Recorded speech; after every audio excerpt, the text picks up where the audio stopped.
But enough of this palaver. Let's get the show on the road.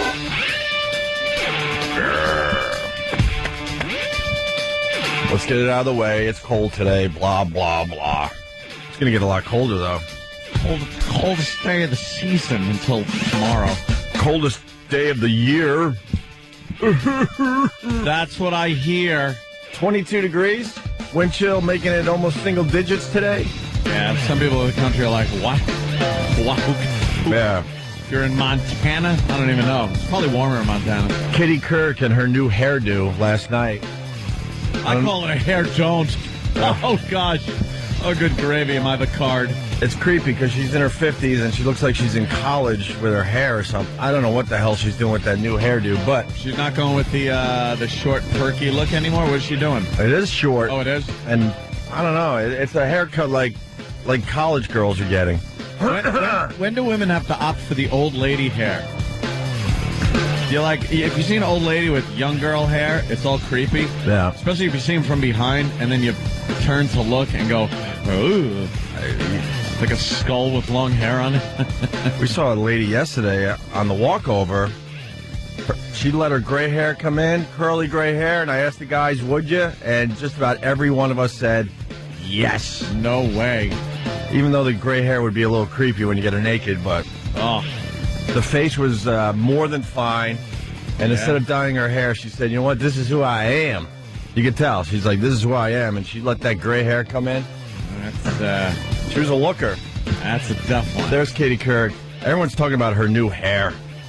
She's kind of doing almost an emo thing. You got to do the bangs across the forehead. Yeah, it makes you look younger. It's the short, perky thing she's known for. Yet, yeah, she's got that emo swoosh going along the front. Yuck.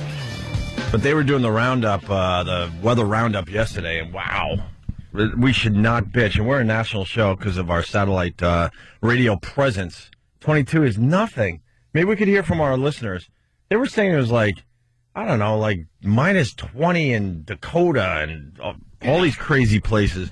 And one reporter threw a glass of water up in the air, and it pretty much froze before it hit the ground. They were doing all that fun stuff. See, that's cold. That's much colder than what we got here.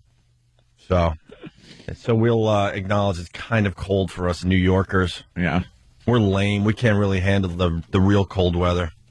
I was telling somebody in my building, they're like, wow, it's really cold outside. I'm like, go live in Buffalo for 3 years and then tell me how cold it is. You get a month of single digits in Buffalo. Yeah. Easy. Not my kind of weather. No, you know, what are you going to do? We get a couple of weeks of this, and then we skate right to spring. No problem. Skate? Yeah, you skate right to spring, man. It'd be cold to skate. Want to skate?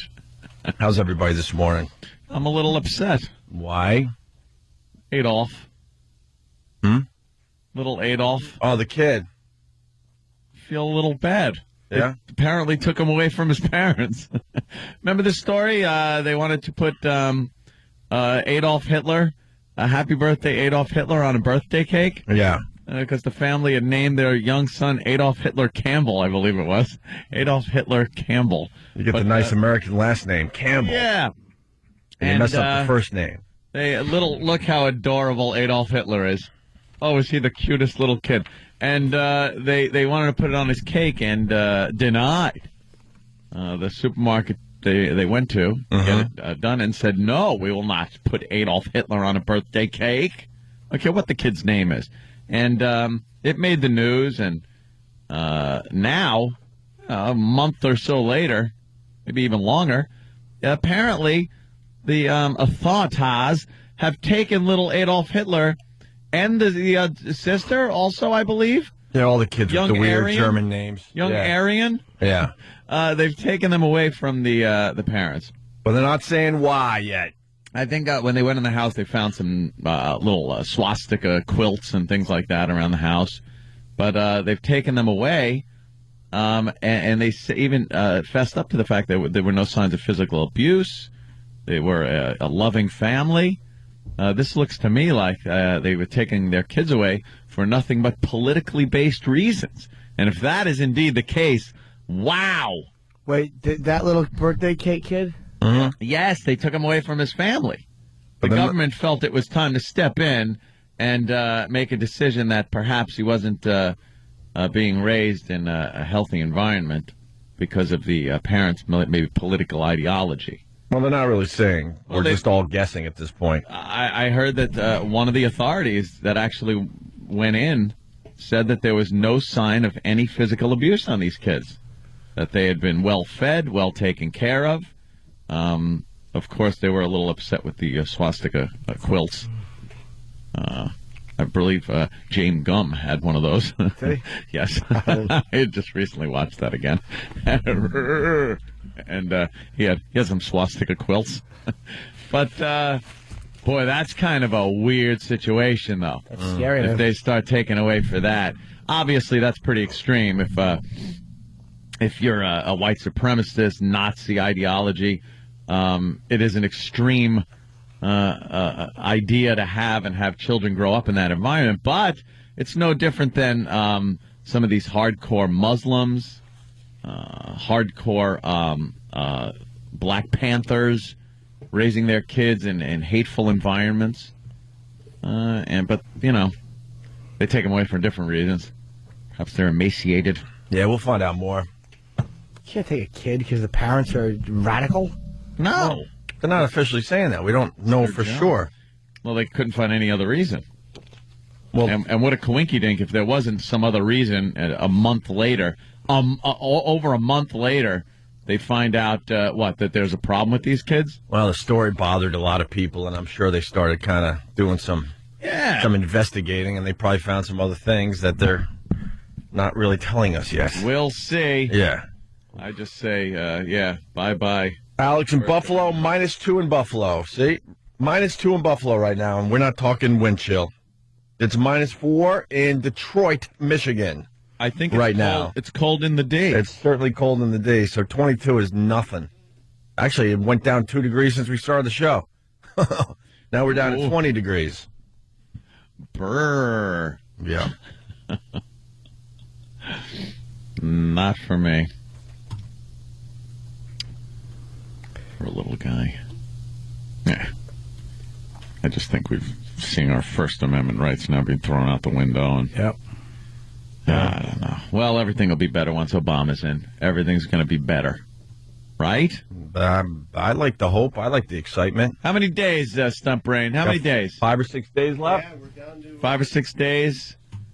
The police days. is Next Tuesday, stepping right? in. Stop the 1 million person crush they say is going to be on there in Washington. 1 million people coming to see the big inauguration. God, I almost screw that up every time.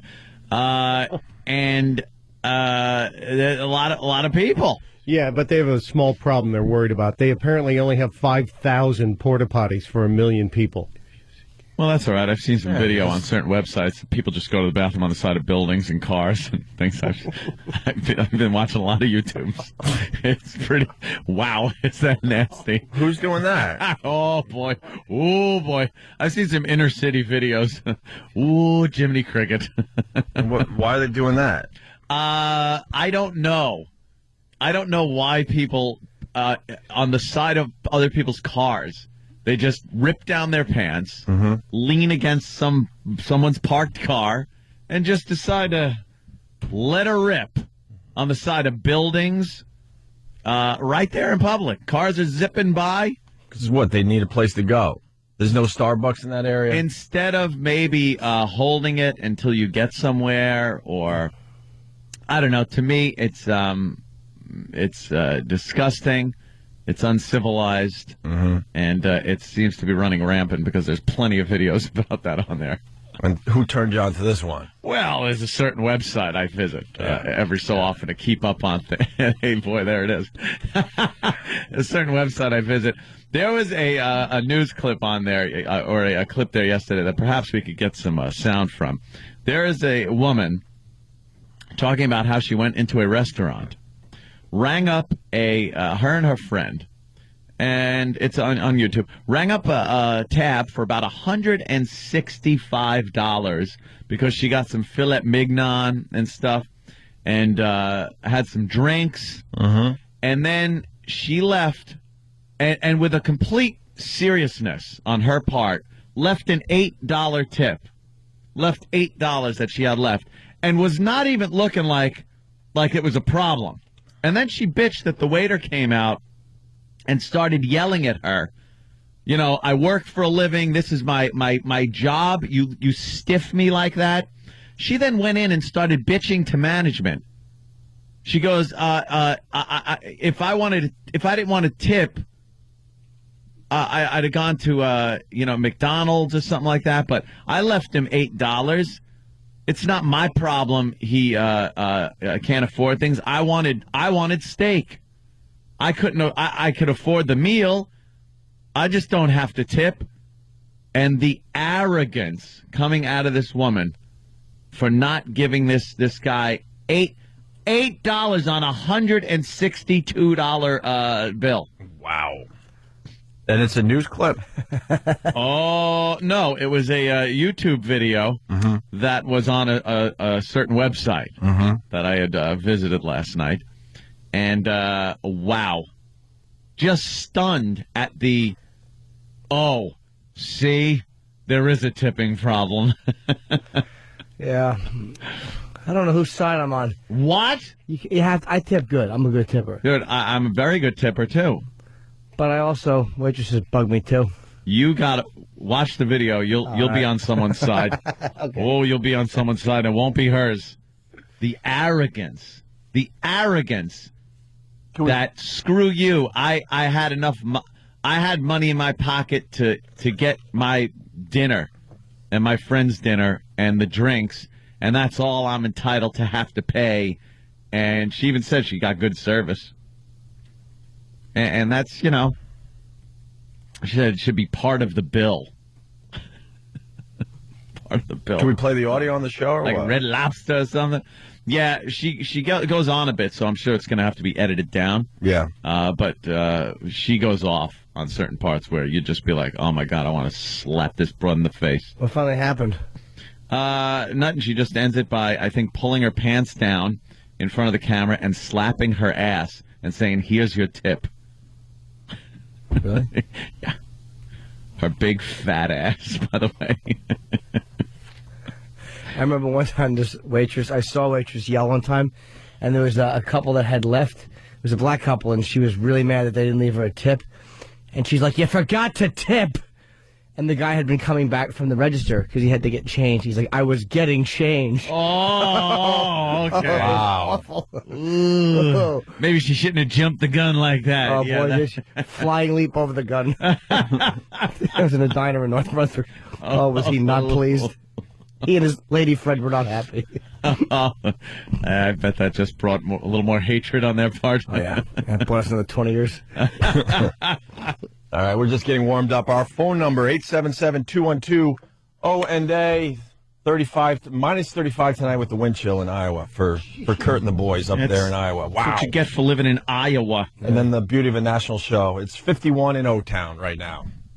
And then somebody else, 52 in Savannah. I'm going for a jog in a little while, guys. Enjoy the cold weather up there in New York. That's freezing there for them, though. Opie and Anthony. And good morning to everybody. It's the Opie and Anthony Show, 877-212-ONA. Right to the phones. Let's say hi to Peter in New York City. Peter, how are you, buddy? Yes, Anthony, I'm going to try and be gentle with you. There are no laws that say that you have to tip anyone. Right. A tip is a gratuity for services rendered. Right. The nouveau riche generally try to make some kind of social statement, and I understand you came into a lot of money, and the fact is that you don't have the cultural accliments to be able to adjust to it, so you think by buying off someone you're going to get service? Okay, can the I... argument should be with the restaurant owner. All right, hold it. Talk to your mobster cousins and tell them to increase the salaries of these workers. Don't go anywhere. Let me talk to you now. I love how I'm placed in this category. I grew up under a single mom who was a waitress and worked off of tips. So even when So you're overcompensating. No. So even when I had a crappy job, dude, I was making $25,000 a year. Even when I had that piece of crap job, and less on certain jobs, I tipped. I tipped well because I know that a lot of these people that work in that industry make garbage. You know, they don't even make like minimum wage. Why isn't the restaurant owner held responsible? Well, you know why? Because that's just the way it is. And what I'm saying... No. See, you're not American. Where were you born at? The gratuities. Look up gratuity. Thank you. I know what it means. Did he hang up? You know, you pussy. Go ahead, just hang up on me. Let's not have a discussion. Let's not go back and forth. You get the last word in. You just whine, get the last word in, and then leave me hanging here. You're a dick. You really are. I tipped my whole life. I understood. If I got bad service, I left a crappy tip. When all of us hooligans from school would stay out late and go to the diner, sometimes that waitress got nothing because she was a piece of crap waitress. Other times, when waitresses go above and beyond or have a nice ass, they get a nice tip. That's how it works. I don't know what the criteria is for tipping and how much, but I know one goddamn thing, that the incident I was talking about with this woman, she was totally unjustified in leaving $8 on a $162 tab because she's just a cheap F. That's why. She wasn't pissed off at the restaurant or the service or anything? She had no concept, no clue at how a civilized nation treats its servers in restaurants. That seems to be the problem. And believe me, she wasn't busting any stereotypes apart. That's what I meant, jackass. Hang up on me, will you? Love these people. Blah, blah, blah. Click. Oh. Let's go to John in Queens. Hey, John, how are you? Pretty good. How you guys doing? A big fan. Oh, the thank you, doctor John. calls you up and goes, yes, you have AIDS. Click. No answers. No answer on how to get that cocktail to save yourself. Hey, last night, I don't know if you guys saw on American Idol, Ryan Seacrest, they ended the show a special with this guy. He was blind. He had like 2% vision. They compared it to him looking through a straw is all he could see. He needs help with everything. And he got pushed through to the next round. And he's out there with his family, and then Ryan Seacrest walks up and tries to give him a high five. Blind people are stupid. Click. So wait, Ryan Seacrest Just got me. Ryan Seacrest goes to give a high five To a blind guy. And the guy just stood there. Nice one. There's a great Ryan Seacrest video. It's one of the hottest videos this week, where Brad Pitt and Angelina Jolie are at the Golden Globes, and Ryan Seacrest just goes, "Hey, it's Brad and Angelina," like he's about to interview him, and they ignored him and made believe he wasn't even there, like he was invisible, and he looked like the biggest dope just standing there going, I know they heard me.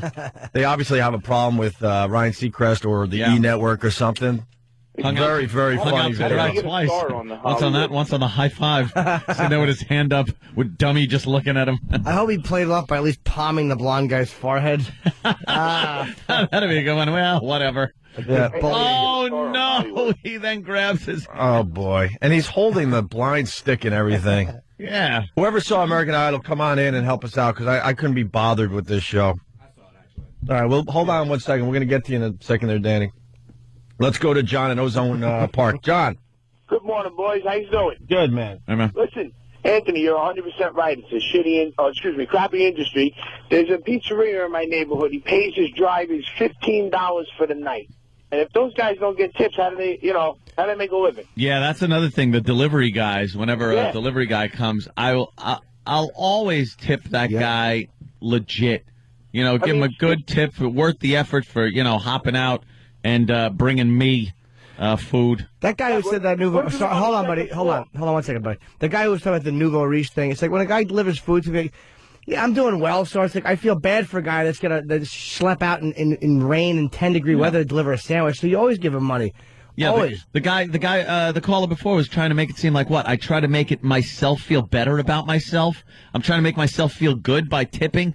Go screw your mother. I think the guy, but in all fairness, I think the guy was annoyed because he knew where you were and where you found this video. So right there, he wasn't really going to be listening to what you had to say. Sorry. You're pretty much bragging that you're on this fine website that makes fun of black people. Even one of the worst sites ever do have facts sometimes. Sorry. But I think that's why you might have got under the guy's skin to begin with. Yeah, got under his skin. Probably. All right, John. Thank you. Gentlemen, have a good day. I completely agree with the whole tipping thing, but one of the things that has happened with these restaurants is they're adding the tip right to your bill now. Yeah, that I don't like. Which incentive. If you're a waiter or waitress, are you really going to push that much harder if you know you're already going to get your tip? Like I was away recently, it was a who gives a crap type place, and they're like, we added 18% to your bill for your convenience. Was it just you and your wife, or was it like a bunch of people? No, just the two of us, and I didn't mind paying it. And actually, I laughed because I'm like, these dummies don't even know that I go 20 every single time, no problem, sometimes more. It's easier to calculate. So because for my convenience, they lost out on 2 to 5%. But still, I mean, why would you have an incentive as a waiter or waitress if it's already put on your bill like that? The one thing I agree with though is the restaurants. It is so bizarre how they are able. I don't know what the real reason is to hire people for that crap wage. I know it's just gone back. It's always been that way, and I think they can hire people for that crap wage because they know that it's going to be offset by the tips. But most people are fine. You talk to any waitress, a waiter, and they'll tell you most people are absolutely fine. They tip, they're nice, leave, whatever. But it's just those every once in a while you get these arrogant son of a bitches that come in and just refuse to tip like it's degrading to have to tip. Or sometimes they don't tip because of house rules. Like, I mean, I've worked plenty of jobs where I've worked been on tips. I've been waiter, bartender, all that stuff. And one bar that I worked at, the rule was like every third drink was a buyback. And this guy refused to tip me well because I wouldn't give him a better buyback ratio. And I'm like, it's not my. I was like, it's like if I give you more free drinks, then I get in trouble. Bar rules. Yeah. All right, let's go to Mike in Jersey. And Mikey. why give it to him when you can pocket the money yourself? What's up, Mike? Hey, what's up, brother? Mike, how are you, brother? Yeah, I was just saying, all types of people ain't that way. Me, myself, I tip heavily. Around holiday times, I give them an extra $10, on the tip. Because I'm a garbage man myself, and I like somebody to tip me, Yeah. Yeah, you get that Christmas bonus sometimes. Been a little was a little light this year, I bet, huh? Oh, it was a little heavy this year. You would think it was light, but yeah, it was heavy this year.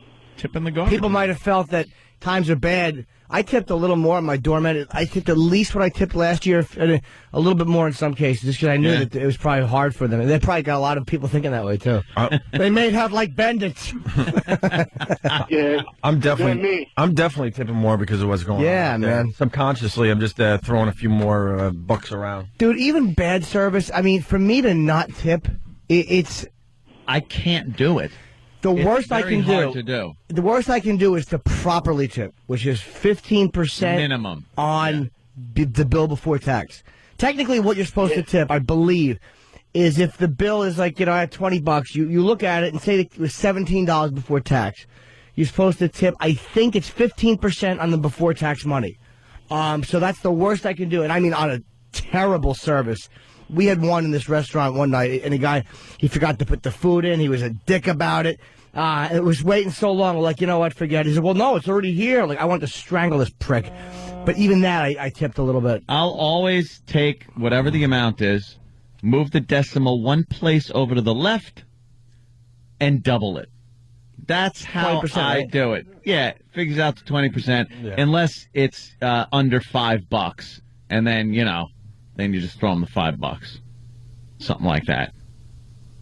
Let's say hi to Kent in California. Kent, how are you? Somebody like $1.60. Get the change purse out like the old ladies at the diners when they're all quibbling. That's part of their little quibbling old lady life.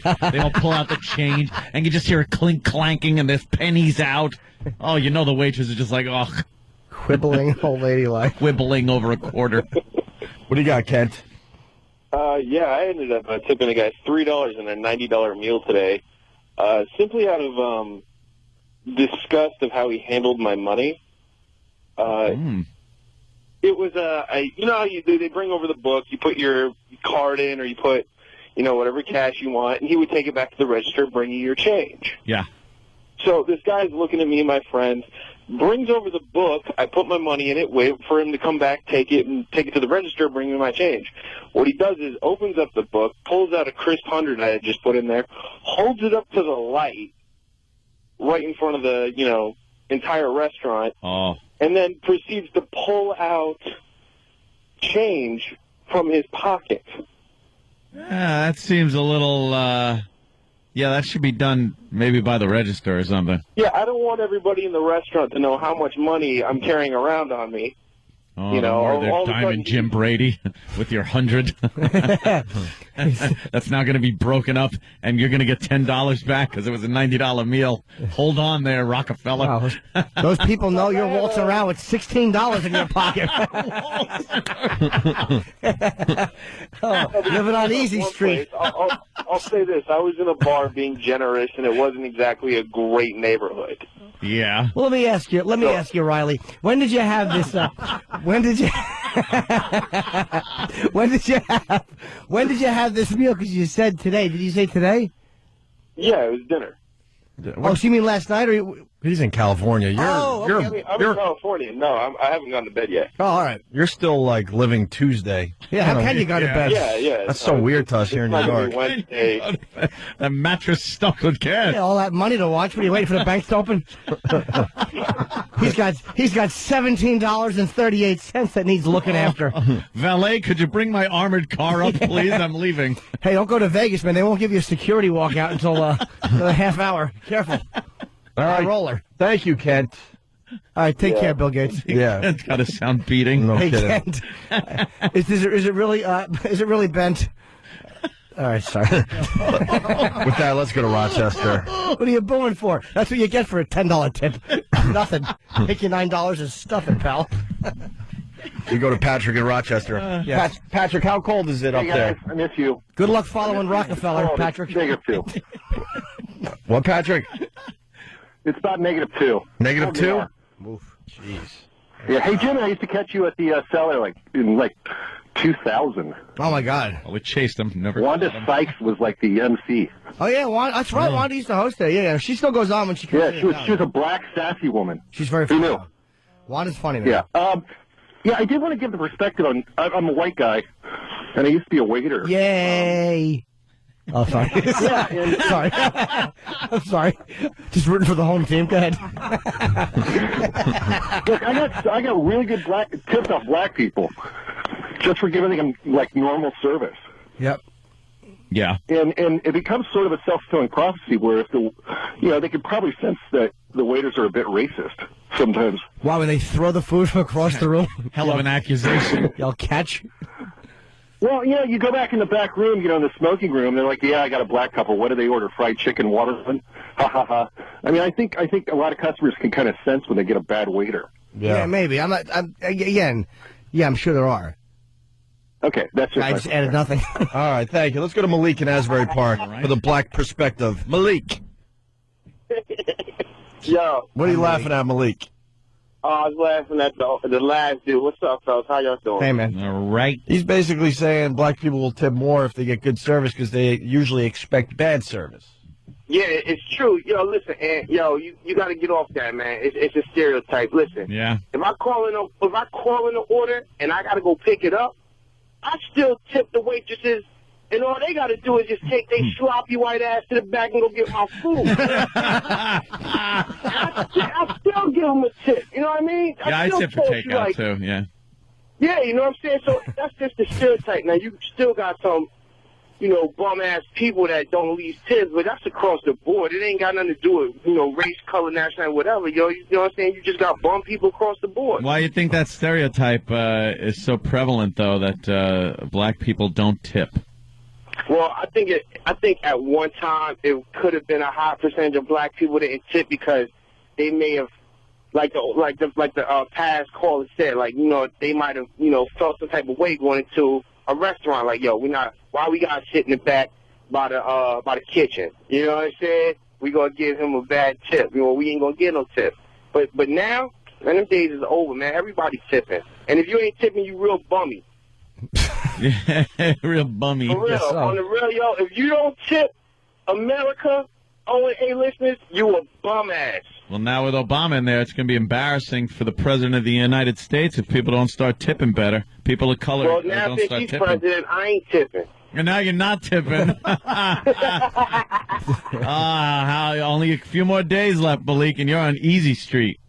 I'm loving it. I'm heading down to Washington for the whole ceremony, man. Are you going down? Oh, yeah? Yeah, I'm going down. Me and a couple of my buddies, you know what I'm saying? We're going to go down and get the party cracking. How close you think? Crackin'. How close you think you're going to get? Probably Virginia. Yeah, no kidding. God, you know what? At least you understand. Most of these people going down there, they're not even going to be. You're not even going to be able to see them through a telescope. That's all right. Just to be there for the energy and everything on this history-making day. There's only. That's what it's about. It's about going there. You know what I'm saying? Celebrating the whole. You know what I'm saying? Just the movement. You know what I mean? I got offered a gig down there, and I would have been able to go to the inauguration, although not sit right there, and I just turned it down. Yeah? No. Yeah, you guys should come down and support. Huh?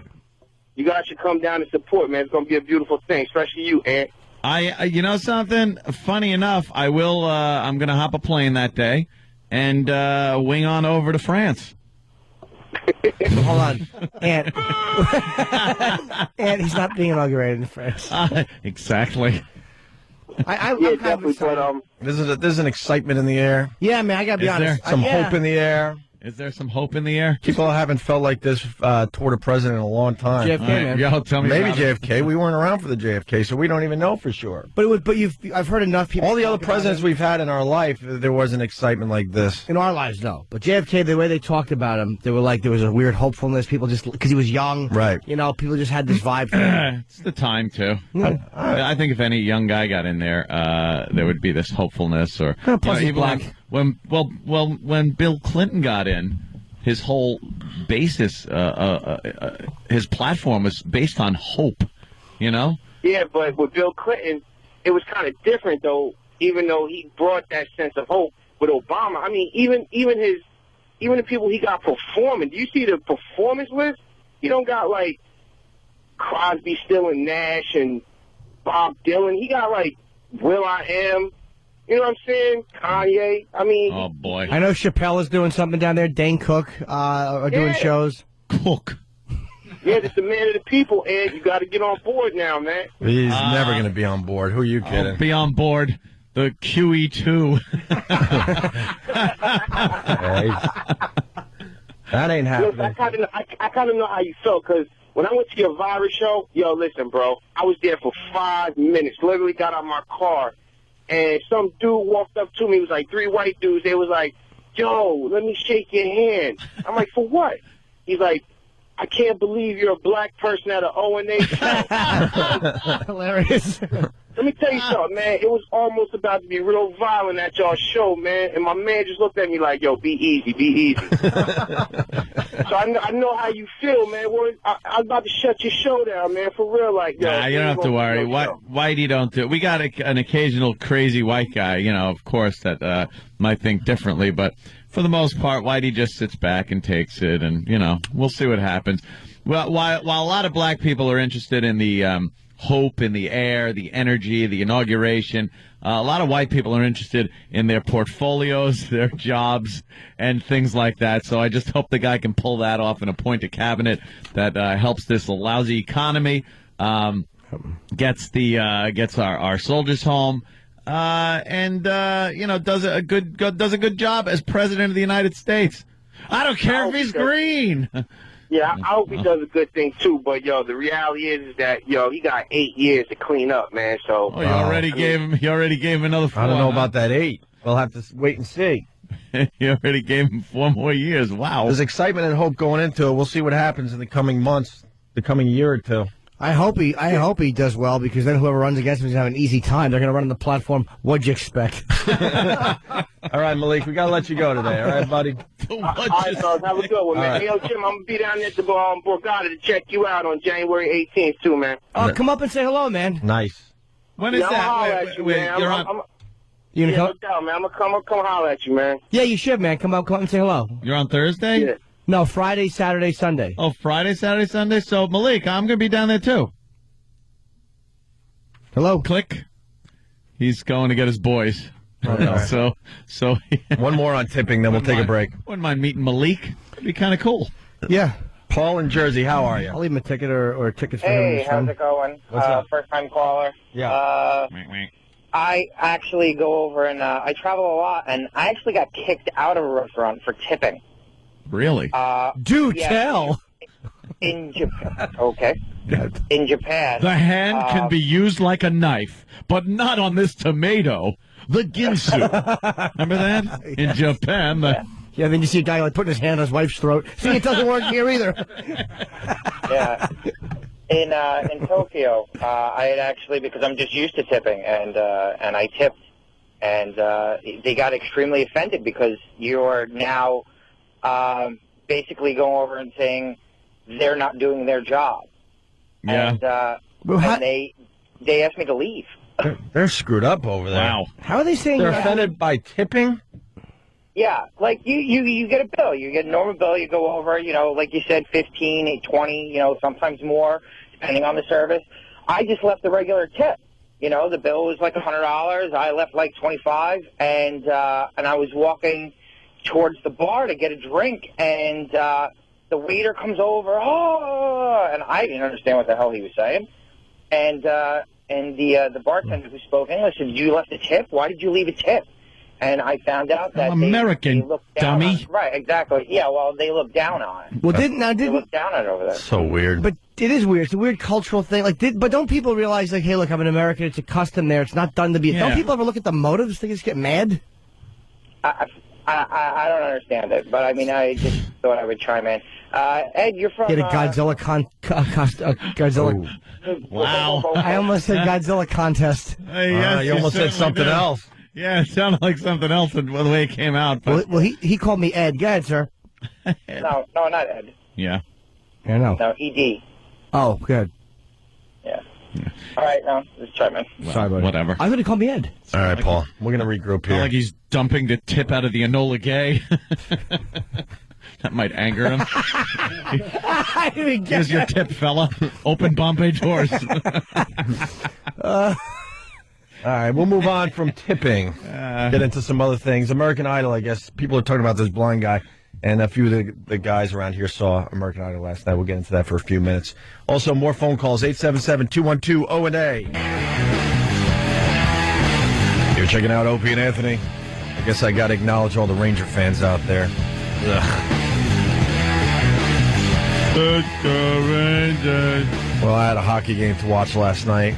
That's right, watch, even though I have tickets. I wasn't going to take that abuse last night at the Coliseum. F that. Gave them to my brother. Gave my brother my tickets. Islander Ranger game last night. 877-212-0&A. Did he have a good time? I think he blew off the game, too. And we're hardcore Islander fans, but, this is a season for the ages. The Islanders haven't won a game since early December, I do believe. We've only won 12 games. We are the worst team in hockey. Look, I'm here. Say whatever you want. What can I tell you? What can I tell you? This is one for the ages. It got so bad last night. Now, Rick DiPietro, who signed, a 15-year deal. You don't sign any athlete to 15 years. I don't care how... 15-year deal. I don't care how much... Crazy. How old is he, 9? He's a young guy, but still. You don't sign any athlete to 15 years. You don't even sign Jordan to 15 years in his prime. You don't sign LeBron James. How about that? LeBron James, you would not sign him for 15 years. That's Even though LeBron's what now? 23, 24, something like that? Maybe you sign LeBron for 15 years. I don't know. for an athlete, though. I mean, you just never know what's going to happen to him. Well, that's exactly what I'm getting into because Rick DiPietro, ever since he signed this 15-year deal, hasn't played that much, has had both hips worked on, both knees.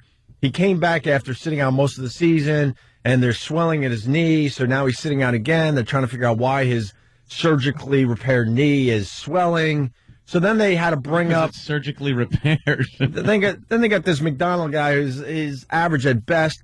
He gets pretty much knocked out in the first 5 minutes of the game last night.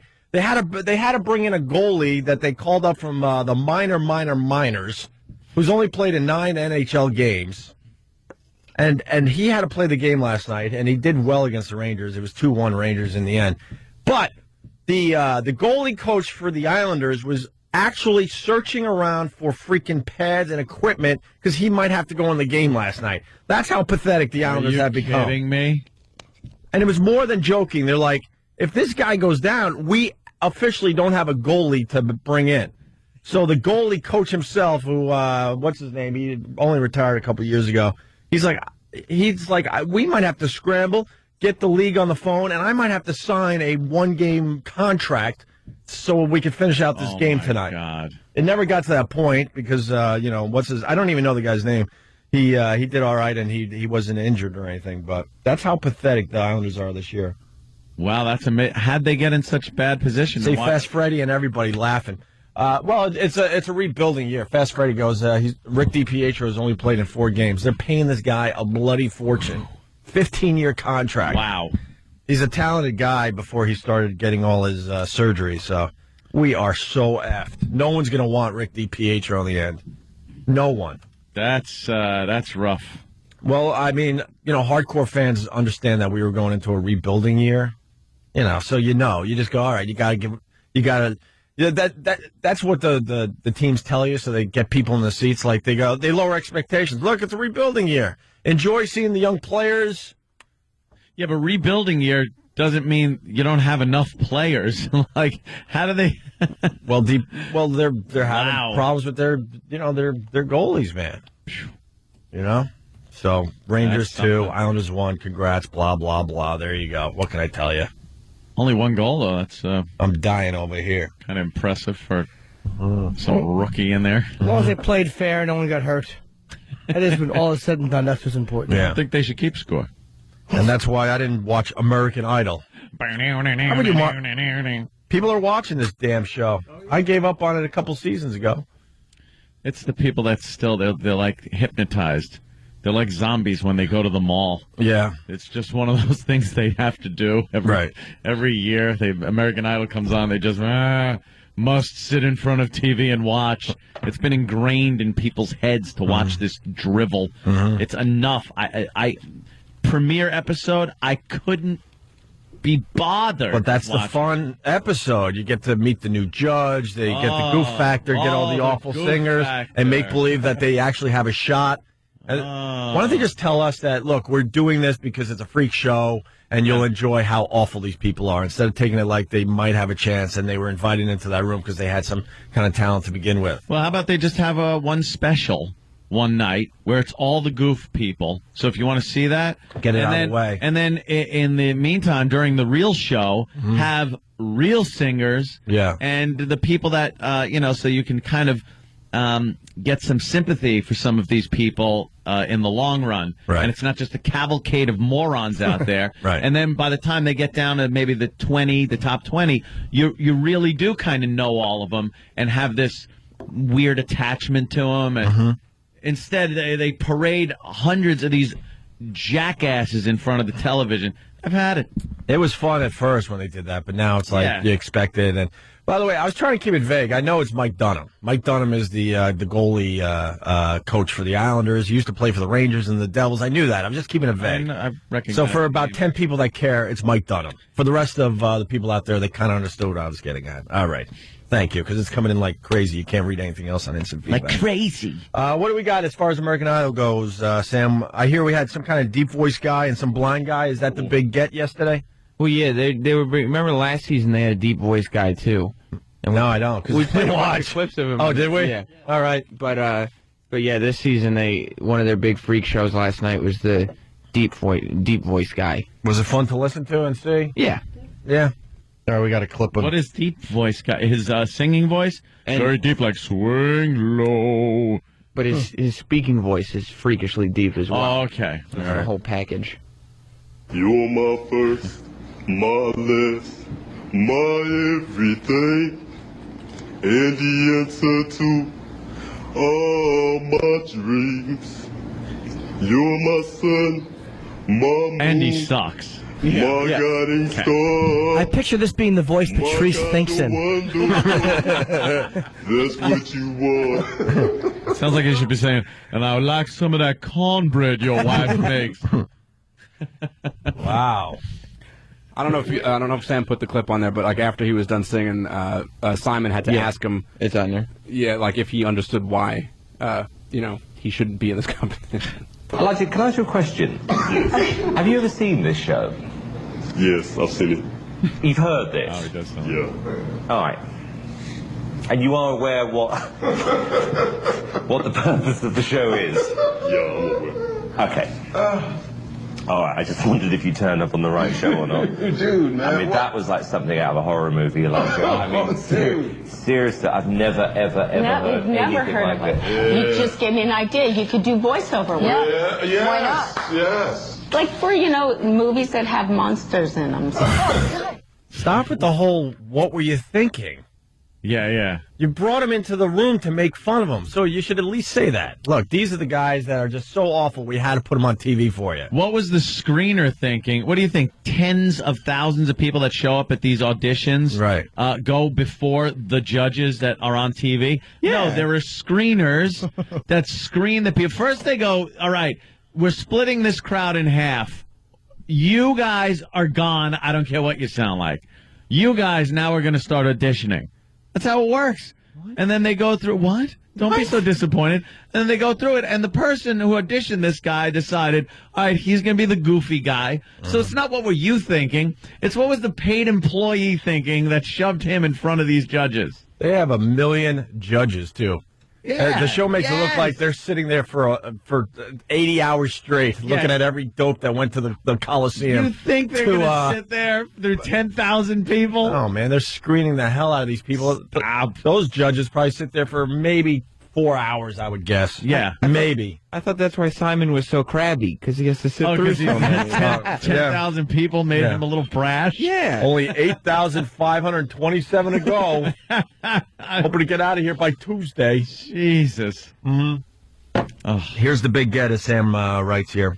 Yeah, the blind guy, huh? They spent the entire show playing this on commercial. Here's what you're going to be talking about tomorrow. Wait till you see this. And they played in the last 5 minutes. That's how they do played it. this blind guy. Are they setting them up for a good run? Yeah. So it's so obvious. If you watch these reality shows, the people they don't really pay attention to, they are so gone. Mm-hmm. If they focus on one individual, that means that person is going to go really far in the competition. I can't look. Extremely far. I can't look at Sam, though. He has pulled his hair into some type of... It's not considered a ponytail.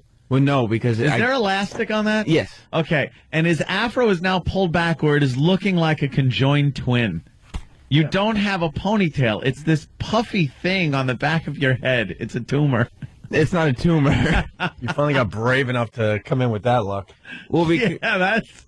Because I can't pull it all the way back because it springs forward. Like, it's long enough to be pulled back, but it springs forward. Like a little lamb. I want to do what they did on Dirty Jobs to you. Oh. Without the whole biting off thing. Yes. The loving part of it. Dirty Jobs. They were castrating sheep using their teeth. It was horrible. Quite the video to go search out if you're one of those people that love the videos out there. I don't understand. You guys got to make me understand why you're still growing your hair if the Afro War thing ended. When did it officially end? Well, first of all, it didn't, because it's still going on. And no, it was you guys against like Eastside Dave, and Dave lost, obviously. We killed him. So, but you and Danny still are growing your hair. When was that contest over? Well, it's not over because we want. But when was it technically over? When did Eastside Dave drop out? Which was the way I see it. It was over about a year ago when we shaved down the middle of his head. That was a year ago? About. But then it's still growing your hair. Wow. But then Dave cut the rest of his head when he had his baby, which was at least 6 months ago. Right. So that was definitely over. So why don't you guys cut your hair now? Because we're champions. You're going to lose your girl. We are champions. And I refuse. I'm too proud to cut my hair. And I think Sam's too proud to cut his hair, so we're just going to... When was the last time you had a haircut? Like a real haircut? Yeah. I don't know, probably at least a year and a half ago. Yeah, October 06. Wow, you know. Yeah, October 06. I do have a solution. Wait, October 07. Oh, okay. The way to do it, if you really want your hair, is you both get a cut at the same time. Yeah, how about we do that? You want to do both, it, Danny? You both really want to get your haircuts at this point. Danny, you want to do it? If we do it at the same time... Because I don't. Oh! Because I don't. I want it to look like the first scene in Full Metal Jacket, where they're just sitting in chairs. See, I want it to look like a scene about 40 minutes into the movie. I think that once our hair becomes, I think we're at the length now where we can start having fun with it, and I think we should have Ghetto Prom Day. O&A show. That could be fun. That could be fun. I've seen those pictures. If I could find somebody who's talented enough to sculpt my hair into helicopter hair, I would certainly rock that. All right. Yeah. How about we set a day where we do Ghetto Prom Hair Day, and then that'll be the official end of this. And I got to tell you, Sam, you have way more to lose than Danny, because you have an afro. Yeah. It's going to turn into that big O.J. Simpson afro eventually. I don't see this hair getting cut anytime soon. Yeah, but there's only one. It can only go up. At least Danny could keep it kind of down. Just like me, baby. Only going up. All right. Blind guy. So this is the big get. Yes. Here we go. How's Steve, by the way, in his cold? He's feeling a little better, he seems. That's good. Not so congested. That's good. They should hand the blind guy something that's not a microphone and just laugh as he sings into it. Yeah. The business end of a shotgun. His friend. Electric eel. How would he not feel that holding it? Exactly. It would be slipping. Excuse me, the microphone is slipping out of my hand. We know, you sightless idiot. His friend had to place him on the marker. Huh? On the X. Oh, really? Yeah, on the Idol logo. The X on Dealey Plaza. Why do these shows try to pull at our heartstrings? There's enough going on out there. I don't need to feel sorry for some blind guy on American Idol. But he sings so well. Did he? Yeah, like an angel. Really? For real? Funny, he seems like an angel. He sees like a bat. Oh, look at this guy with the afro war, though, from American Idol. That guy stinks. They were just showing him. Look at it. It's giant. Oh, my God. Yeah, but it's all like fluffy and light. He teased it. Yeah. He teased it Wait up. a minute. Are you cutting the side so you don't look like that guy? Because he looks ridiculous. No, I'm not cutting anything. All right. That guy was a little Hispanic. Oh, He has some curly hair. Sam looks like Mark Goodman when his hair is out. It's not a bad thing. Here's the blind guy singing. All right, Scott, what are you going to sing? And So It Goes by Billy Joel. Love that song. So I will share this room. Drives like Billy Joel. And you can have this heart to break. And this is why my eyes are closed. Oh, wow. It's just as well for all I've seen. Nice And songs. so it goes, and so it goes. And you're the only one who knows. Here's the deal. The guy's average at best. So mediocre. Yeah. But they're gonna ride him for a while because he's the blind guy. And then he give him his own show, American Eyeless.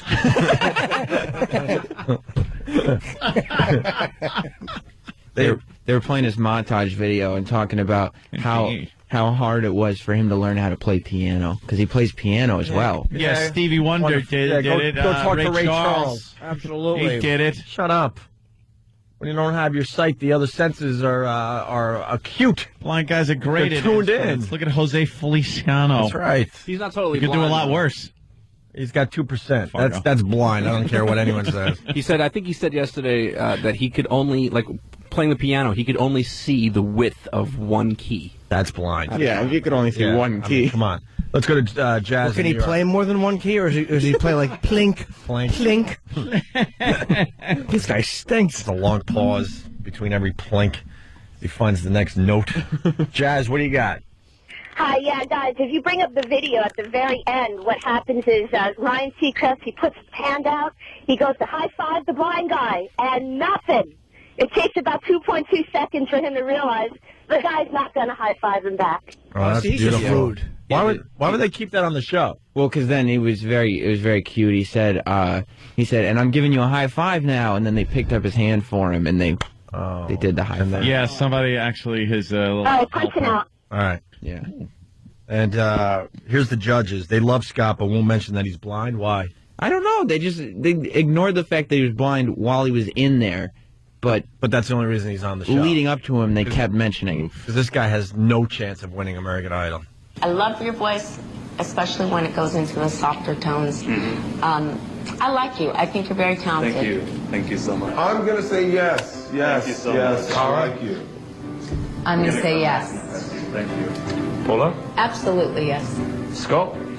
You got 4 yeses. Let him through. That's that's like you said, the heart-wrenching story. They'll do a lot of bio pieces on him, and for 2 hours, going to every single commercial break, they teased coming up. And for the first, and pretty much for the first hour, they were teasing him too, but they were also teasing Bikini Girl. Yeah. Oh yeah, Bikini Girl. She was fine. She was all right, but like it almost made me feel like it was because I mean obviously Idol ratings have been down consecutively year after year, and it just to me it totally felt like just super plant. Yeah, you get the sex in there a little bit. Absolutely. The beauty with Blind Guy, they're going to suck us all in. Mm-hmm. The people with the hearts, anyway. And then they're going to just, a few weeks down the road, he's going to be yanked off, and everyone's going to be crying a lot. How's he going to do all the dances? They I always know there's the choreograph dances. And then how about when the camera swings in front of him later on, and they have to look at the camera, give that little wink or a little point when it dissolves into the next angle. Yeah. Or how about really toward the end when they walk off the stage? That'll be a little awkward when his jaw hits the judges' table.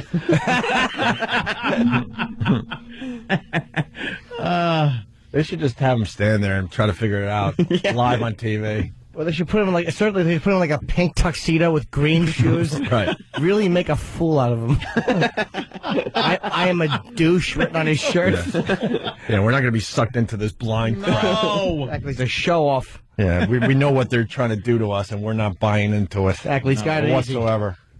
Yeah, he should finish his song, and then they should hold up a sign that just says silent. And everyone just talk.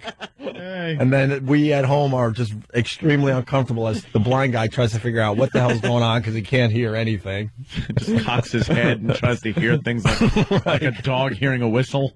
And when it starts to get really uncomfortable, make sure it lasts another 2 to 3 minutes. That's the key. Ooh, just 2 to 3 minutes of live television of this guy. Just when it gets comfortable, then you go an extra 2 or 3 minutes. Yeah. That's the key to a lot of things in life. If you want to make someone uncomfortable, you got to go a lot further. Let's say hi to Ward in Toronto now. We got the Ray Charles thing slightly wrong, right, Ward? Okay, you got to look at it this way, guys. Ray Charles, as a blind man, he was a heroin junkie.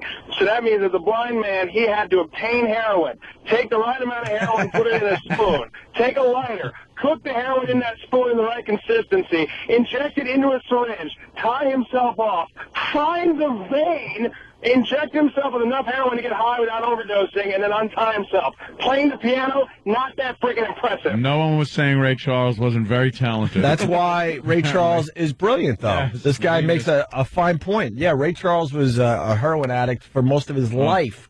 But there were many times he just shot up sweet and low. Yeah. Or stuck the needle in the wrong arm. Some guy next to him got really stoned. He thought he bought crap. Yeah, he sat there and was just dope sick. He probably just shot it into those useless eyes of his. Did you ever hear that song, Hit the Road, Jack? He was marvelous. Don't you come back? Yeah, he certainly was. Didn't his family just, kind of throw him on a street because he was blind or something? Give me some Ray Charles facts there, Stunt Brain. Please. What, from the movie? Is that where you get him?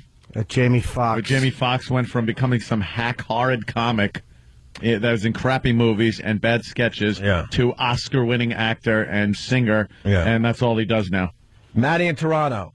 Hey, love you guys. I'm calling this guy's going to win, and it's going to be proof that the whole season is fixed. If you guys remember, yeah, sure. I forget how many seasons ago they had Soul Patrol guy, whatever his name was. The first episode, that's all they did was plug that gray-haired guy. Plug him, plug him, plug him.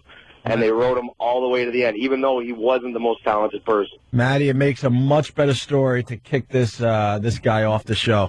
Oh, I'd love to see him fall off the front of the stage. But they're going to kick him off right when we start really getting into him, because that's how it works on these reality shows. And then he'll get a record deal anyway. Oh, sure. I call a win. Punch it up, boys. Love All it. right. Hey, there's no way he wins. Let's go to Brian in Buffalo. Brian, how cold is it today? I think it's like -4, man. It's freezing. I just cranked my heat up to like 80. Nice. I wanted to just let you guys know, man, I have to say, I'm probably the example of the ideal O&A fan, because I'm legally blind and have a fake eye, and I haven't laughed this hard. I swear. I don't think I've laughed this hard in a long time, boys. God. What made you laugh?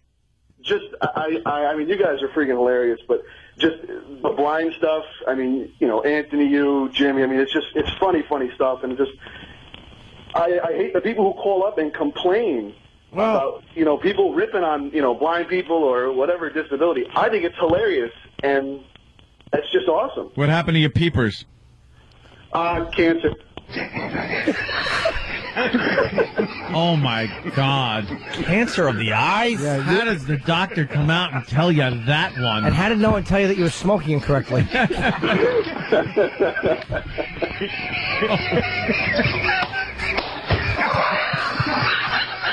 Oh. That is just... Yeah, you know what? Dude, Brian, do, you, that sucks. do you even believe in a God? Probably not. Oh. If I do, he better be blind too, because otherwise it's a real sick, twisted joke. It certainly is. How long have you had it, sir? Cancer of the eye. How long have you been blind? I've been legally blind my whole life. I've had cancer since I was Well, it should be legal. I mean, there's no reason for the police to come in and arrest you. Oh, so you don't know what you're missing then. 1 year That's old. easy. No, you That's guys easy. you guys are missing the bonus part of this whole thing, because I can do all sorts of crap and not get in trouble for it because I can't see. Right. Bunch of that, Rape. guys. I gotta. Yeah. I think eyes outweigh that, though, advantage. Yeah, I think, you know, the gift of sight. Yeah. I can bang my shins on a desk and not get yelled at. I can knock over water and no one screams in my face. Oh. For the religious people out there, what lesson is God teaching us? By giving a 1-year-old eyeball cancer. Right. Holy mother of, you know, bad guy. Maybe you could justify it. The guy's a little older and he's done horrific things in his early life. So God goes, you know what? I'm going to teach you a lesson. But not a 1-year-old. What the F did the 1-year-old do? 1-year-old. He better have been Al Capone in his last life or something where, you know, it's justified to give a 1-year-old eyeball cancer. It's God's way. Maybe he was a crier. Huh? Little crier. Oh, he cried too much? Yeah. God doesn't like crying children either. I'm trying to work it for you. But. John in Utah. How are you, John? Yeah, as far as your Islanders go, now you know what it's like to be a lifetime Seahawks fan. Wow. Why would you be a lifetime Seahawks fan? At least I could say, you know, we won some cups. I grew up in Washington, and Dad always took me to the games. It was even at the game where Zorn broke his leg. Yeah. And you could hear it up in the stands. Yeah. And right now, out here in Utah, we're looking at -6. Nice. -6 in Utah. Yeah. All right. Thank you, sir. How many wives you got? One, and she's all I can handle. Oh, are you jealous of the other guys walking around with all the wives? Oh, hell no. All right. Heck, sir. Yes, please. Yeah. Language. Yeah. Why? Why worry about it? You know, just to go a little deeper with the Islander thing, at least we talk about the 4 cups we won. The last time the Islanders won the cup is 80 what? Oh my God, I'm even starting to forget. 82, 83, somewhere like that. Oh. And what the Islanders try to do as an organization, because we've had a bunch of bad years now, they traipse out the guys that won the cup. They're running out of guys. They're running out of guys because that's how they get people in the stands. Well, we're going to celebrate. Bossy comes out. Oh, they did that years ago. Now they're going with guys that he was on the team. Oh, is that it? And they have a whole big deal, and they're celebrating the fact that this guy was part of, the Stanley Cup winner. Got Bobby Nystrom's grandson. They're retiring numbers, and just they're trying all sorts of stuff to get people in the seats because the team itself just can't get the job done. Wow. Yeah. I don't think their lack of performance is going to get that new Coliseum built either, is it? They've been talking about that for years. Yeah. Who knows? Let's say hi to John in Florida. John. Well, John, you. hello. Yeah, I was just calling to let you know that the next song I think he was going to sing is Ebony, and I can't see.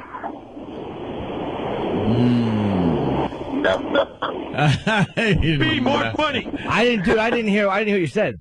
He's gone. Oh, damn. Yeah. Something tells me. Ladies and gentlemen, We heard it. Robert Kelly has arrived. Bobby. He's playing the Stress Factory this weekend? Yep. Very cool. We'll talk to him. And we also got the woman that didn't tip that Anthony started the show with today. Oh, yeah, a little video of that. I guess Sam cut it up real nice. Had to bleep out a few words because she was a bit of a potty mouth. Along with the filet mignon she was shoving in her mouth for with not enough money in her pocket to pay the entire bill. Well, she paid the bill, didn't tip. She also has a lot of curse words. Mm-hmm. All right, we'll get into that next. Opie and Anthony. Why this? Because Jimmy's dancing with himself. That's right. This isn't dancing with... What is it? No. Why are we playing it? Jimmy's also booing with himself. A boo. A boo, a boo, a boo, a boo, a boo, a boo. Now, what song is this? What? Yeah, Rebel Yell, okay. Oh, it was all the same to me. Yeah. Opie and long, Anthony. unlistable mess. We're trying to make believe we're still hip. I don't think Billy Idol's going to get the job done. We'll be hip. 877-212-ONA. There's a lot of cool beats out there, Stunt Brain. You got to ask the younger generation to help us out because you're not getting it done with this. Yuck. You're distracted by your hair loss. We're allowed to make... Huh? He'll be growing it in with the Rogaine. I know. We're allowed to make fun of his hair loss finally because Rogaine's with the program. We all had to make believe we weren't noticing what was going on.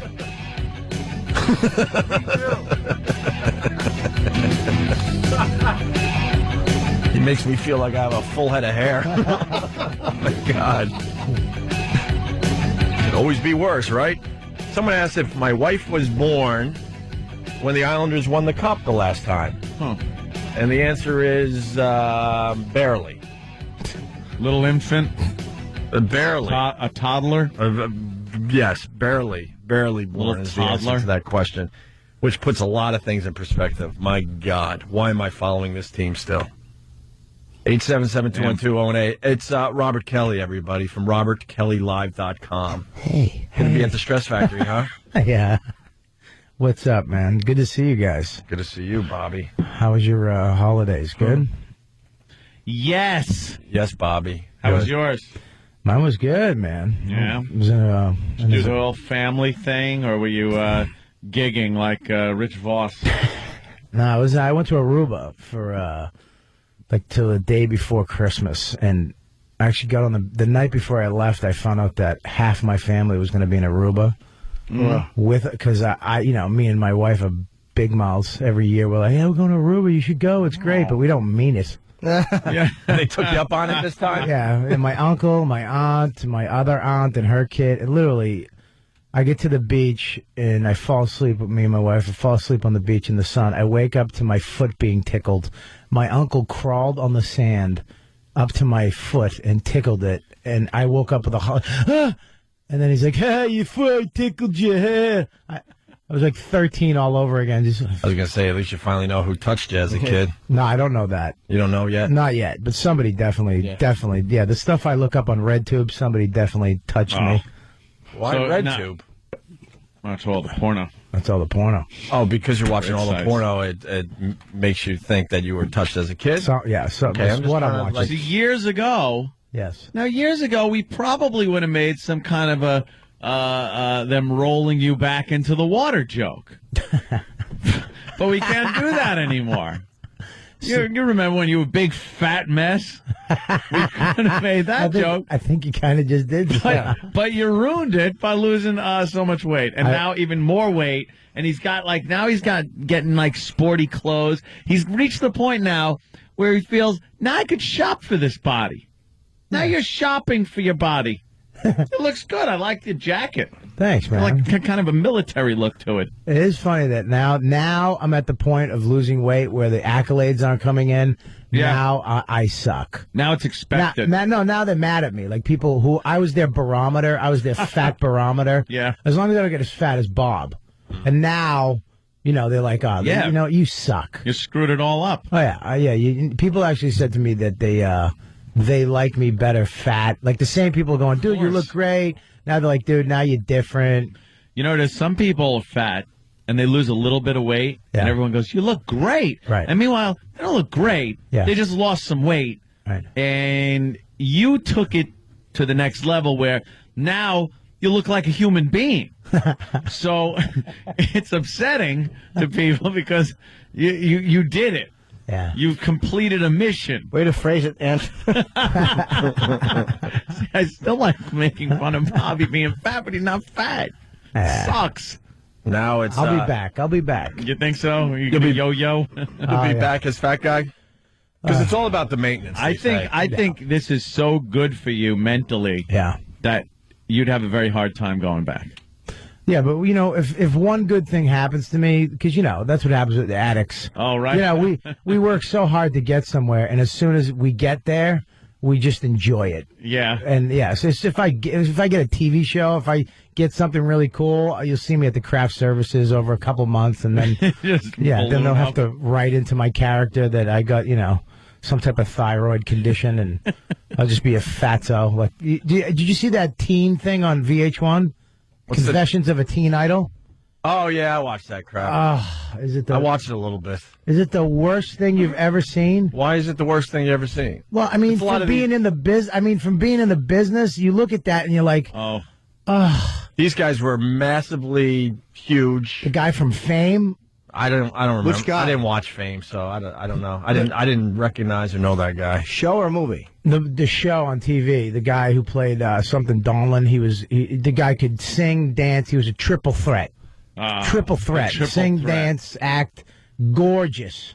Now he's just a mess. The guy from the Blue Lagoon. Oh, Christopher Atkins. Oh, he looks. They found all these people that you haven't seen in a long time. They put them in a house. Of course, you got to put all these people in a house, and now it's about trying to reinvent these guys. Oh, me and Ope saw Ope show me the other day. Now, this is a girl that she never was amazingly hot, but she looked good, especially in the one movie we all remember her in, Top Gun. Kelly McGillis. Oh, she looks like crap. Now, she was all right, passable. She had a little pig nose thing going. She was a little chunky. They were able to make her look doable in that movie. You weren't going oh my God, Tom Cruise would never have sex with her, or the character or whatever. Tom Cruise's love interest in the film. Yeah. So you weren't looking every time she was on screen going, ew, why'd they pick such a pig? She was all right. Right. Now, if she walked by you in the street and stopped and said, I'm Kelly McGillis, you'd say,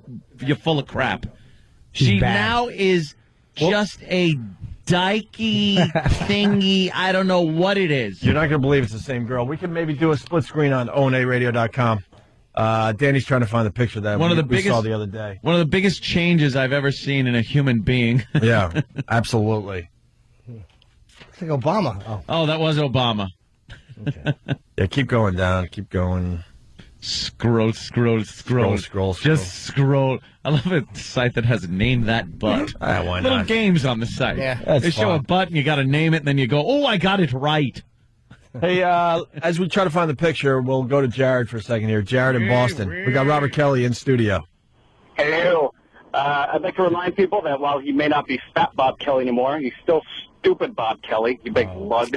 Stupid Richard Boss. All right, there you go. Yeah. All right, we found the picture. Now, you remember Kelly McGillis, right, from Top Gun there? Robert, take a look at this picture. Yeah, look Why at she that. just marry Tyler Moore? That is the same girl. A few years go by. How many years? Maybe 20? I don't know. Yeah, Is it even 75 20? according to that picture? Huh? About 22 years. 22 years. I can't even believe that's the same person.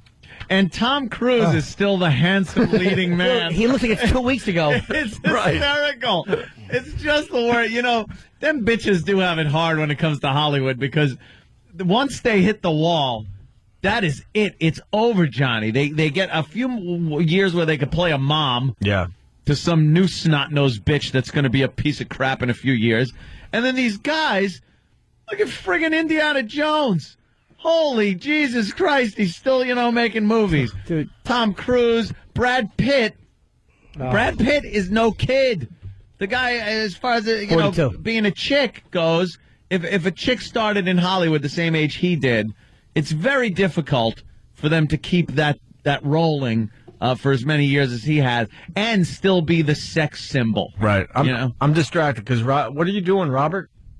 Dude, so I think I don't know how to say it, but I think somebody dipped something on as part of their body in this coffee on this lid. What are you talking about? On the lid? Smell that. I used to have right? some Am I out idiot of my that mind? had cologne on his hand when I got hot chocolate at the deli all the time, and he'd slap the lid, and then you drink and just smell his goddamn cologne. Well, he wasn't. This isn't. That's not a cologne smell. It sounds like he. It smells like he just. What does it smell like? Oh, blah blah blah. Oh, blah blah blah blah blah blah blah.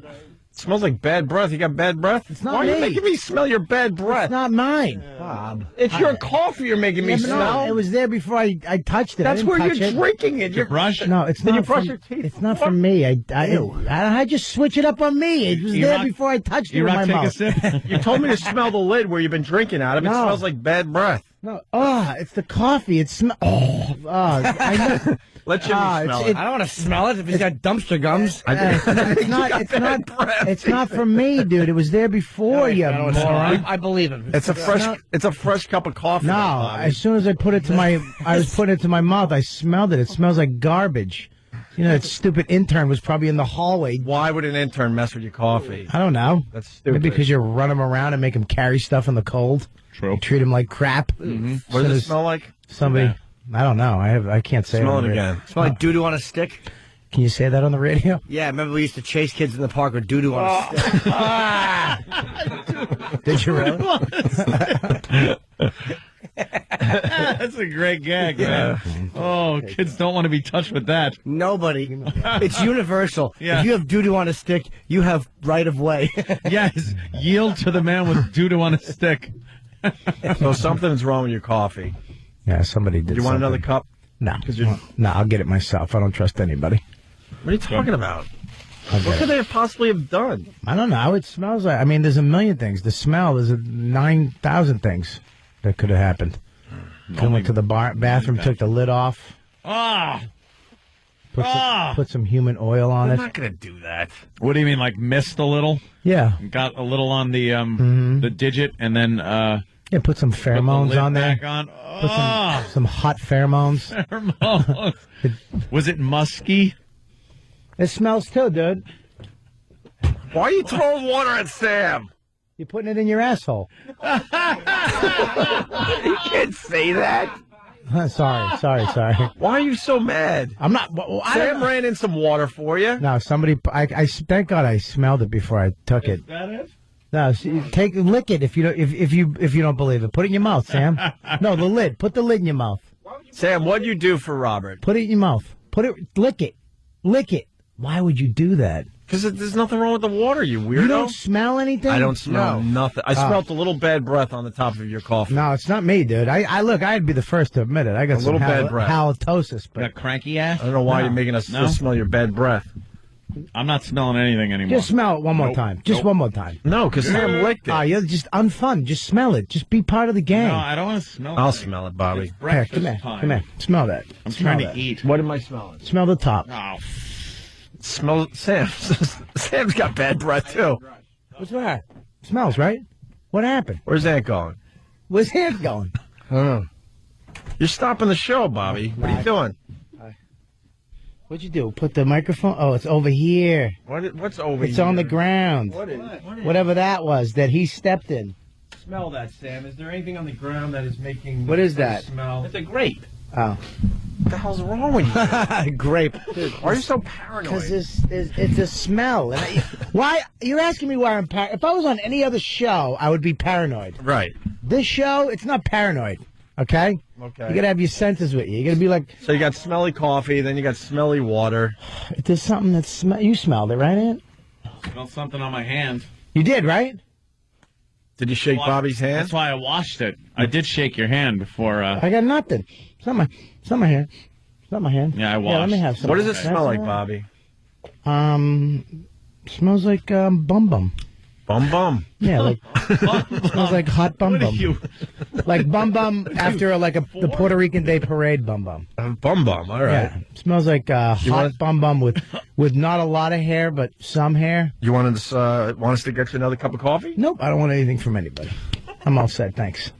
Why? We want to take care of you. I'll take care of myself, my friend. I got it. You want to take care of you. Dude, I will die of dehydration before I... Well, Bobby, we like to make you feel at home. Listen, what do you need? We'll get it for you. I want... You need some food? I might as well just ask for a big plate of crap. What do you need, really? Because that would be just easier. Just have whatever Bobby, he's wiping it on, bring it in on Bobby, a plate. we're pals. What do you need? You're out of your mind. What do you need? I forget that you're in your mid-40s, but you still have the mentality of a 12-year-old. What do you need?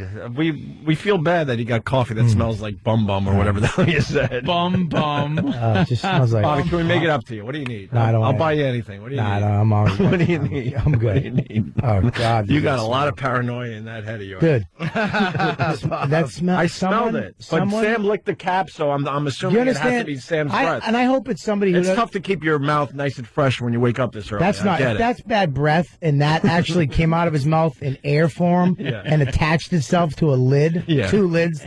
You're gonna. You should take all your teeth out. Why are you so uptight? Step on them. Why are you so uptight, Bobby? Seriously, you should just step on your teeth because that's. Why are you uptight? Sit back down. We're doing radio. I can't sit down. Why? What's Because wrong? I gotta have my wits about me. I watch Burn Notice. I learn a lot of things. I can't. Oh God, was that just terrible? Did you? I smelled. It smells like somebody. You just smelled the water. It doesn't seem like there's anything going on there. Terrible. What? And it smells like bum bum. Bum bum. Smells like bum. Hot bum bum. Sweaty. Hot parade. bum. Parade bum bum. Right. Here's our intern. This is a different intern. I know who he is. It's probably him too. That smell. They all smell like it. Like bum bum. Why are you? It smells like. What are you doing? There's a soft hint of bum bum on that. So maybe it has something to do with the case of water we got in the office. Maybe no, because it was on my coffee lid. Maybe my senses are What's like the common hyperactive? denominator? You've touched everything. I didn't touch that. It's I like touched bum this. bum. I touched this with 2 fingertips. How's that mean? I understand we've done horrific things to you over the guys years, made me- but why are you making us smell your bad breath on your coffee lid today? But you handed me the water, Yeah. and I had to run in and wash my hand because my hand smelled like bum bum when you were done. Yeah, someone's sticking these water bottles in their bum bum. No one's putting the bottles in. We're not allowed to do that. What? That's against the health code. Oh God! All right, sit back down, Bobby. Nah, I'm good. Thanks, Hope. First of all, Sit back down. now, first of all, I know you. You gotta get back to like old Opie when you could with a straight face and your voice. Just sit down. Now you're singing. Now you You're start so to sing. Now you start to sing. I know it all. You start to You first giggle. You can't look in that, and then you start to sing your sentences. What are you giving him? What are you There, doing? he's wiping. Oh, yeah, just take a napkin and wipe bum bum juice off. That works.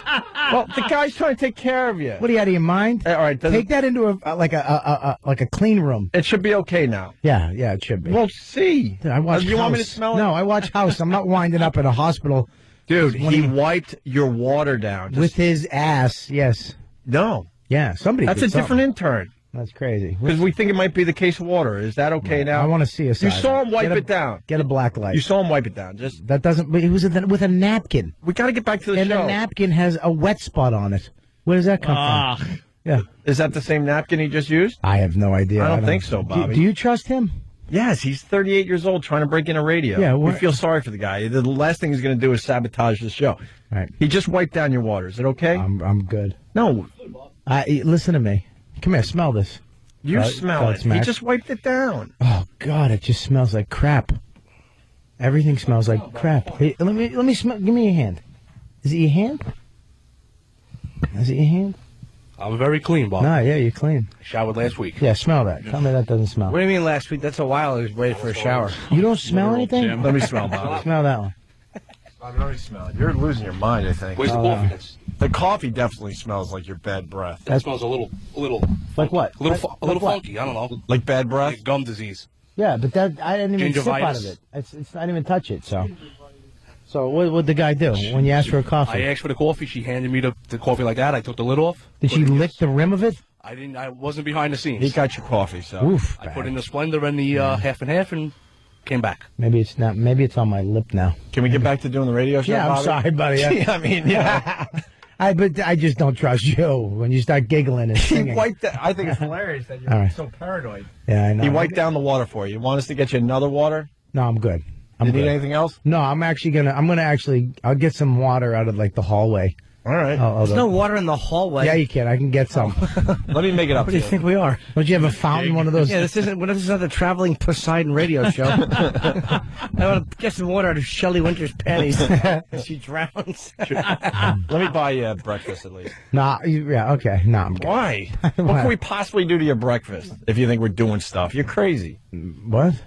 What did you say? Bum eggs over easy. Yeah, bum eggs over You think easy. we're shoving bottles, where the sun don't shine? With some swalls. No, I'm all set. Sit back down, Bob. Yeah, I'm good. Sit so we can do. I like to stand. My legs hurt. Look, I'll sit. You sit. No, you sit. Is it? All right, you sit now. All right, good. We're sitting. How did your legs hurt? I did killing me. I did a workout. I didn't work out for like 2 weeks, and then I worked out my legs, and now when you work out and you haven't done it in a long time, and then like the next 3 days you can't walk. That's what happened. To I never let it get that bad. I always keep consistent. I know, you look svelte, I tell you. Jimmy in the gym really surprised you. You're just waiting for him to pass out and just fall on the treadmill and fly across the room and hit the wall. But he's just a little animal. He's a little animal. And then you see him doing sit-ups, and then you just hear in the distance a bag being punched. Just whack, whack, whack, whack, whack. And you go in there, he's got his hood on, he's just banging the bag, saying, I hate you. I hate you. I hang my own picture on the heavy bag and punch it. What do we got? All right, Kenny's got you a nice cup of water. Why no bottle? Yeah. I won't drink a sealed bottle You said of water. you wanted water from the... Where'd you get it from, Kenny? It's fresh from the toilet. No, I wouldn't do that to you. There you go. You can trust Kenny at least. It smells like shit. Sorry. See, that's why I haven't been on regular radio. I'm just gonna keep my mouth shut. Kenny just handed you a glass Stress of water factor. and you said it smelled like S as well. Yeah, maybe there's something. Maybe there's something on your clothes. Did you check your shoe? Maybe it's My a shoe. Maybe you stepped in, I can't. My legs hurt too much. I can't pick my foot up. You can't pick your foot up? Nah, You when you look get good, that, but you're not functional. I'll check your shit. All right, Jimmy will check your shoe. Maybe Something's going on with you. That's fine. Other one. Oh God. What did you do? You squeezed his knee, you sadistic bastard. Because he's sore from working out. I didn't do that hard. Ow. Yes. Oh, that was funny. I just kind of hard tickled his leg. I didn't even grab it that hard. That's great. Now I want to know what's on the other one. I'll check. All right, check just from right. over there. Oh, don't touch me though. Don't seriously. Maybe Jimmy, you don't. stepped in something on the way in. Jimmy, don't touch me. Don't touch me. Don't touch that. That's fine. His No, calves it's are my fine. quads. Hey, Kenny. Jimmy just squeezes all of his hurting, aching exercise I'm muscles. very muscular legs. Oh God. Kenny, he says that water smells too. I don't understand this one. Maybe somebody. I don't know. Can you, Kenny? You know you can trust me. I know I can trust you. Is it the mic? No Some way. people, Right? It smells like bad breath, right? What? It's not me. Dude, it smells like bad breath. It's not me though. What did I eat? Did I don't put the lid in my mouth and suck on it overnight? Your coffee lid smells like bad breath. You know what I think it is? He might be covering up something because he's like clean shaven now, and so maybe something's medically going on with him. Worst psychological profile ever. He's shaved. I think he has a disease. He's shaved. Yeah, Kenny was not a profiler for the police department. I think the suspect is 11, green, and 5'13". Yeah. Boo. All right. Well, we're going to take a break. Hi, David. What do you need taken away from you there, Bobby? What smells? You need new coffee? We'll get you new coffee. I don't. I'm good. I don't need anything. I'm good. I just want to do a show. Bobby, you come in here for free. The least we could do is, get you coffee or something. Right. Sam, can you take away all this crap? Well, we got to plug this weekend, this Friday, Saturday. My shows at the Borgata are sold out, but Sunday is still available. Really? How many shows you sell on? 3. How many do you think? Fantastic. Well, 2. It's 3 is good. working on. Yeah. It's good. Oh, and about Bobby, too. Wednesday the 21st, I'll be in Miami. All right. We're gonna try to figure out what this strange smell is. It's nothing on his shoe? No, Jimmy? no, it's fine. Nothing It on his was shoe. actually more. I didn't even look at the shoe. I just wanted to tickle the back of the thighs. Yeah. It hurts. Do you have swamp ass? No, I took a shower. I feel good. Maybe you did a little itch and then you grabbed your coffee? No, I know that. I've done that. If you do the itch, Let me that tell- never leaves. No, I do the itch. I do this fingernail is like a darker color than all the other fingernails from years and years of the itch. It won't grow back right. It actually grows back bigger than the other ones. We'll figure out. It's fertilized. That's what it is. We got to tease something, so we'll figure out what the smell is next, I guess. That's what we'll do for Bobby. Yeah, let's Sit back down, Bobby. Nah, I'm all Stop set. being so paranoid. Nah, I'm good. My legs hurt. My legs really I know. do. That's why I want you They to sit. really do hurt. Then sit down. I can't. Please sit. I can't. Please. Opie. Please. Please. Opie and Anthony. You're checking out the Opie and Anthony show. Robert Kelly in studio playing the Stress Factory this weekend. And the smell thing continues. Yes. We definitely smelled something on the seat you had. On the water bottle, too. I had to wash my hands. The seat, the water bottle, the coffee cup. Yep. It's terrible. You all right now? No, Kenny gave up no. his seat, so you're sitting back down, which is good. It's on the microphone, too. It's on the microphone. Pushing your stool. And then It's all over the microphone. And it can't be on the microphone. It can't be me. Smell the microphone. It smells like bum bum. It smells like bum bum. The Yeah. mic now smells like bum bum. Yeah, something Chris wrong. in Los Angeles, he goes, maybe Bob Kelly is smelling his own upper lip, which smells like Dane Cook's. True. Very true. Dane Cook's. That's it. Yeah. Brown nose. Yeah, very true. You going to be all right? Can we continue with the show now? Yeah. Yeah. Thanks for giving me the plug. They should come down Friday night, though, because Saturday night, Vinny could sell it out by himself, so that's why you don't get a bonus. Yeah. Because it sells itself out. It doesn't matter who's there. The club just sells itself out. Yeah. So Friday night and Thursday night are the nights where you get a little extra money if they show up. Okay. Yeah. Then So let's try to see Bobby on Thursday or Friday at the show. because Vinny can just sell it out Screw Saturday Vinny. night. Screw Vinny and his fine comedy club. Fantastic. It's all about making a few extra bucks for Robert Kelly. I can sell it out. Saturday night sells itself. I have steak. The food here's amazing. Mm-hmm. Yeah. I demand bonus on Saturday. Do you? You can. I'm kidding. Oh. Demand. Selling out the Borgata. Well, not the event center, the music box. Music box. The seat definitely smells. Everything smells in I'm this place. going, by the way, Jimmy. I'm happy. You're going all the way. Jimmy. Oh, because it has a casino. AC. No, it's about me. He's not going to gamble. I'm going to, well, maybe a little. But, Are you gambling? going to say a little. Just a little. Just a little in between, because there's going to be some downtime when I'm there where, I'm going to see you, obviously. Just But don't mention his name during your show because you'll hear just nothing. Hey, thanks for showing up, Anthony. Where's Anthony? Two empty seats for him and fiance Keith should be. fiance Keith. As my fiance Keith is coming with me. Does Keith hate when you get separate rooms? Like, they'll be checking in, and they'll be like, is there separate rooms? And Ant will go, yeah, and Keith will go, whatever. He likes getting a connected room, one with a doorway in between the two, Yeah. and then he just traipses in. Just Aw, walks in. that's Hey, adorable. how you doing? Nice. Hey, what's up? Nice. I won't even mind if Kenny does that this time because normally I'm just acting out sexually so horribly that I want him down the hall. But now I don't care. I needed him there last time, though. Oh, Yeah, what happened? he'd have taken some of the money off the table when I was, You took a beating? when I was going, let me keep playing, and I bet I could even double this. Dumbest mistake you can make. Get up and leave. You took a bad hit last time you were down there? Yeah, I did. Did you drop more than 10 G's? Yeah. Yeah. Perhaps more than that. Kevin S. from Akron goes, now we know that Bobby Kelly doesn't listen to the show. Blubby Kelly. Why don't you listen to our radio show, Bobby? Why? It's on early.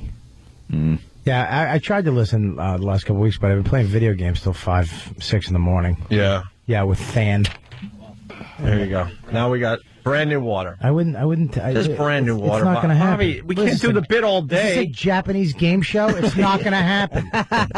We can't do the bit all morning. I don't care. It's not going to happen. It was fun to try to I figure out don't- what that's smells, but fine. let's Yeah. let's relax. Let's No. relax. No, it's not going to happen. This microphone, everything smells like crap. If I didn't itch my own bum and smell it all the time, I'd probably puke. But I'm just. There was I'm a used- juicy substance on your seat. Yeah, there's all. You guys. There was did- definitely a juicy I substance. know you guys. You did something. Yeah, You know, what do it's we not do? like hey, good to see you. It's like let's put bum juice on his chair, his coffee, and see if he pukes. I get you. You want to play? What did you smell? I know what it is. I think it's the deer pee or something. Wait, now he's got a camera, stunt brain. Can't be. Do you want to play? What did you smell? Huh? You don't? No, you don't. Yeah, Bobby, you can either. When am I a moron? When did I really? Am I? Listen, I know when you start videotaping, when anybody comes in with a video camera, something terrible is about to happen in this place. Yeah. Yeah, you don't videotape good things and put them Let's on the play. What Sound did you of Music. smell? It's either that or you leave it's- wondering what the hell has been going on. That's all. That's your choice. Okay. Well, what's your decision? Oh, make it. Isn't there? Look at all you I guys. always- What are I- you guys? I always do this. What are you, Men in Black? Who I always do this. What the hell's going on? You guys all three? Stop it! Now I it's have a getting camera. weird. I always just do We all this. just got our cameras pointed at you. Yeah, but how come they all have the same camera and you don't? You have a different one, Opie? Because I'm taking pictures for Opie's eye. Well, where did And they they got the video, so where did we're you all get covered that? here. Where'd We you all get got the Oh, cameras pointed at you. Do you want to play What Did You Smell? The Flip HD. So you want to go home wondering? I know what it was. All right, what was it? It was. It had to be deer. Like the hunting stuff Yeah, that hunting you spray stuff. Yeah, and it attracts deer? No. That would be wrong. You want to make another guess? We're playing what did Bobby Kelly smell? Jimmy Juice. No. Nope. What are you doing me? Jimmy's very clean. Very, very He hygienic. shows me every day I walk out of the bathroom stall. What does he show you? So the surprise. Well, I go into the stall and shut the door. Yeah. And Jimmy will bend over in front of the stall. Mm-hmm. So when I open the door, I get a greeting of hello. Like an hello, opera singer. As he, yeah. Oh! Do you want to play What Did You Smell? I thought we were already. We could negotiate. Do you need here. me to say yes, or can we just? We move can on? negotiate. You got to smell it in its purest form. Yeah, I'd smell it. It is. I mean, It's what is that on your hand? Hold on. Yeah, it smells. What? It smell. That doesn't smell that bad. Doesn't smell that bad. Yeah, I mean, it doesn't smell that bad. See? What? You did it? No. Yeah, you did. It's Then on why your didn't hand. it smell that It's bad? in your pocket. Come here. Do you want to play What Did You Smell, Bobby? How do we do this? You want to put it on? We'll Yeah, put but it why on would you put it on my coffee lid? Why would you put it in my coffee? just to get you talking about it. Yeah, but obviously. Why would you fuck with somebody's? Hey, Sorry. what's wrong with you? Sorry. Can you? What's beep wrong that? with you? Sorry for beeping. Potty mouth. Because I haven't been on the regular radio in a You while. have quite the I dump apologize. We list got our today. cameras pointed at you. All right, listen. What do you want to do? You want to smell it? something. Smell it in its purest form. Whoever put it in my actual, if I drank that, I'm going to punch somebody. Would we in the do face. that? Yeah. Would we? Yeah. Would we really? Look at you. Would Opie. we? Look, you don't. Would we? You didn't put it in the drink, did you? Would we do that to you, Yes. Bobby? Yes, you that would be going too far. No, it we wouldn't. even have our own. You stepped on a homeless guy's birthday cake. Did I? Yes. You deserved it. Yeah, you did. Sure, no one told Would you to you? be a bum. Would, yeah. All right. What do you say? You want to smell it in its purest form? Oh, yeah. And then we'll explain. Yeah, you can ask me to do that. How do you? You don't have to. You want rules? You don't have. No, there's no rules. What are you doing? Just go. Would ya? Stop trying to create a stupid bit and just go. We got our cameras pointed at you. You keep making. Just go. All right, go ahead, Sam. Just take it out. Jesus. What? Yeah, it's. I know what it is. It's that. It's the deer stuff. Right? No, it's not. Oh, it's, what is it? How about hide what it is and let him sniff it? Yeah, It's not that bad. I mean, it's just. Are you out of your mind? Yes. He probably put a right, teardrop on something, and I've been smelling it all morning. Go ahead. Wait. In front of the mic. Go ahead. It doesn't. See that doesn't smell. It needs the aeration. It doesn't. We've already. Yeah, listen to me. all right, dude. we have to- that all right. doesn't smell. All right. Put it on the napkin. Put it on the napkin. Did you put it in That's the why I could chime coffee? in. Did you put it in my coffee on the lid? wouldn't do that to you, Bob. Hey, don't put. I don't think anybody put anything in your drink, man. Listen. No, put it on the napkin because that's not going to. Yes, That's not going to work either. You Put it need- on the you need- napkin. It Come on, needs Sam. air. You never done As this, a- Sam? It needs a catalyst. Mm-hmm. It's. I know what it is. It's bum bum. Yeah, it's bum bum. It's called liquid bum bum. Yeah. It's not that. It's not. It's bad, but it's not like the deer stuff I smelled is 20 times worse than this. But this. Yeah, but I like I said, musky. How much do you love ass? What's wrong with you? This is bad, but That's really bad. Dude, I've been smelling this on, every time I watch TV, I smell this. That's liquid. Look, show them the label. It's liquid. Every time I watch, dude, I've been. And we didn't put it in your coffee. We put it on the lid. Yeah, on the side that you wouldn't touch with your mouth. That was terrible. And you don't think that's bad? Yesterday's show, where is that? Biggest waste of battery I've ever. Yeah, I know. Oh, please, I hate to leave the video already. You can't. We all put down our cameras. Very disappointing. We were hoping for a nice reaction from you today. Nah, not bum, because I've smelled that dirt. It's like that sex. If you smell it though, that, it's brutal, bro. Once the air hits it a little bit, it really does stink. I mean, it's really terrible. And it was on my drink. The coffee was almost got me, but then. It almost got me, but then... All right, let me tell you what we did yesterday. Oh, God. E-Rock, we've been fooling around with this stuff for a while. Yeah. E-Rock put it on his tongue. Can I just say, I was so close to, believing you. Actually, in my brain, I was so close to going, nah, these guys wouldn't do that. I was, like seconds away from going, Bob, you crazy. But there was something in me went, dude, no. No. I'm so glad that my instincts, whatever that thing is in me, is working, and went, no, don't trust anybody in this room. Because I almost went, no, it's cool. This stuff really smells horrific. Yesterday on the show, we put some on E-Rock's tongue. Yeah. Listen to this. Listen to this. That's great. You got it? All right, here we go. One lousy drop to the tongue, E-Rock. It has entered...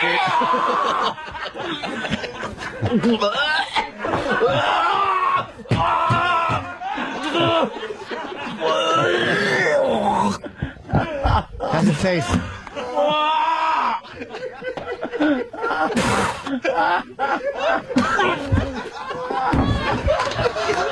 He's not happy.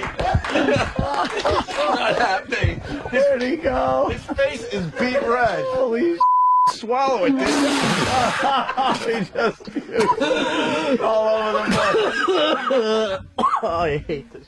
Holy oh my God. He's redder than the cinnamon challenge. For the people that linger longer with that was one drop.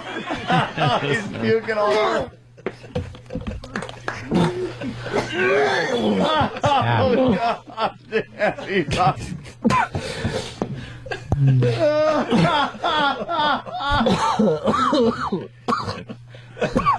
Oh, you all right? Yeah. Oh. He boofed so bad. There you go. Yeah. That's how bad that stuff is. You missed the best line because E-Rock spit water out, and then Ant goes, for those of you at home, it's like watching Shamu, but only smaller.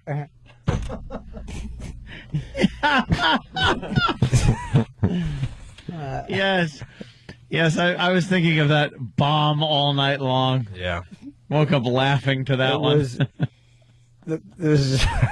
The only pleasure on this show in bombing is the complete joy it brings Jimmy, and watching him laugh at you it makes you laugh. Because when he said it, he immediately caught himself. He goes, "Oh, I mean bigger." Yeah, there's no fixing that. It was unfixable because you had said the opposite. Yes. It's like watching Shamu, but smaller. Yeah. Yes, he's a guy. He's a human. Shamu's a killer whale, very big. And it was such a funny line. Oh. He was Gary Greedy on the tagline. You could almost hear him choking up on the bat. I could have left it alone. It was fun. I had to tag it with, "Oh, but smaller. I mean bigger." Suck. It was very funny. We might as well replay Sam doing the motorboat, too, for Bobby. Oh, God. Sam decided to, he came to me, he's like, "Look, I really want to motorboat E-Rock's man boobs." And I said, "All right, Sam, whatever you're into, it's fine. I didn't. Let's just do it for the radio so we get some good radio out of it." You did that? No, I didn't ask. Yeah, you certainly did. Did you let him, Bob? No, I'm not gonna. Why would you do that, Sam? Yeah. I was asked too. What do you think? I've been working out for nothing? For naught? For naught. Huh? I didn't ask to do it. You think I'm doing all this for me?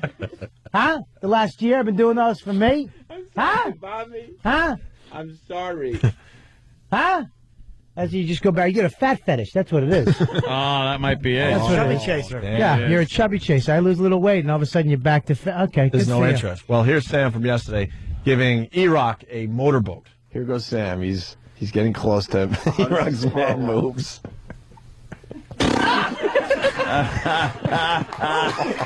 E-Rock didn't like that. What's wrong, It E-Rock? scared him. He was frightened. The vibrations? He's frightened. What happened? Did it vibrate a little too much? It was gross. And wet. Really? It was Well, wet. it's another- Oh, come on. Sam. I spit a little. Man. Exactly. Jesus. There you go, Bobby. Are you jealous? Let me tell you. Come here. Get over here. Come here. This is always awkward. Come here. Put your head Sam, down. why are you going to him? Get over here. Take that stupid thing out of your hair. I like your hair out. Quicker. Shake it out. Shake it out. Come here. Look at me. Don't ever do that again. Bobby slapped his face. You understand me? Slapped his Huh? face. You got me? Yes. Are you going to ever do that again? No. Do you like fat guys? No. Say it. I don't like fat guys. Say it. I don't like fat guys. Say it. I don't like fat guys. Look at me. Look at Carl. Slapped him again. I don't like fat guys. Oh, my God. This is so Say you don't like Eric's boobs. Eric, I don't like your boobs. Say it. I don't like your boobs, Eric. Say it. Slap his face. That was a hard one. Oh, he's Alright, smacking him let's in the I'm face. filling up. Sam, when he's like that, when he was standing there kind of like coyly looking over his shoulder, you looked like Leon from Dog Day Afternoon. So much. What, he had his hair back? Yeah. All right, and finally, then Sam got the last word yesterday. He got to give E-Rock, what was it, a WWE slap? Yeah, flare chop. A what? Flare chop. Yeah, a flare chop, sure. Listen to this. Here's here's the slap. It was the deal we made. Here goes Sam. Oh my God. Did it hurt? Can that stop a heart? That's not some not an open hand. Oh, wow. Let's see. Wow, I think I see a handprint. Wait, come under the light. I want to see the handprint. It's like a sunburn. Holy Yes, I can't see it, right? look at that handprint. Amazing. How's your chest today, E-Rock? We're back live. Was it a handprint for a while there? All gone? Yeah, it's all gone. It was raised up for a while. You could actually, with the shirt on, still feel Sam's handprint. It was Over your heart. That's nice. I got a good picture of the handprint on Opie's eye if you go to onaradio.com. Look at this. It was raised like a branding. You know how some of the athletes do the branding? That's what his chest looked like. A red branding.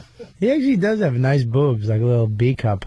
Honestly, look at that. That's not bad. If you just took the head off and put like a college girl's face on there, I've done that. I guess we could do that. Seriously, get a college girl's head. All right, let's and try that. Stick it on there. All right, we'll try that as we go to break. Robert Kelly's going to be at the Stress Factory. Screw Vinny and his dumb Saturday night. Go see Robert on Thursday or Friday night, right? Yeah, Thursday or Friday. Come Saturday too. Go three times. No, screw that. Yeah, you're right. Thursday or Friday because you make a little extra money if they show up then. Yeah. Let Vinny, sell it out on his own. Yeah. What? Yeah, Saturday night. It sells up by itself. Sure.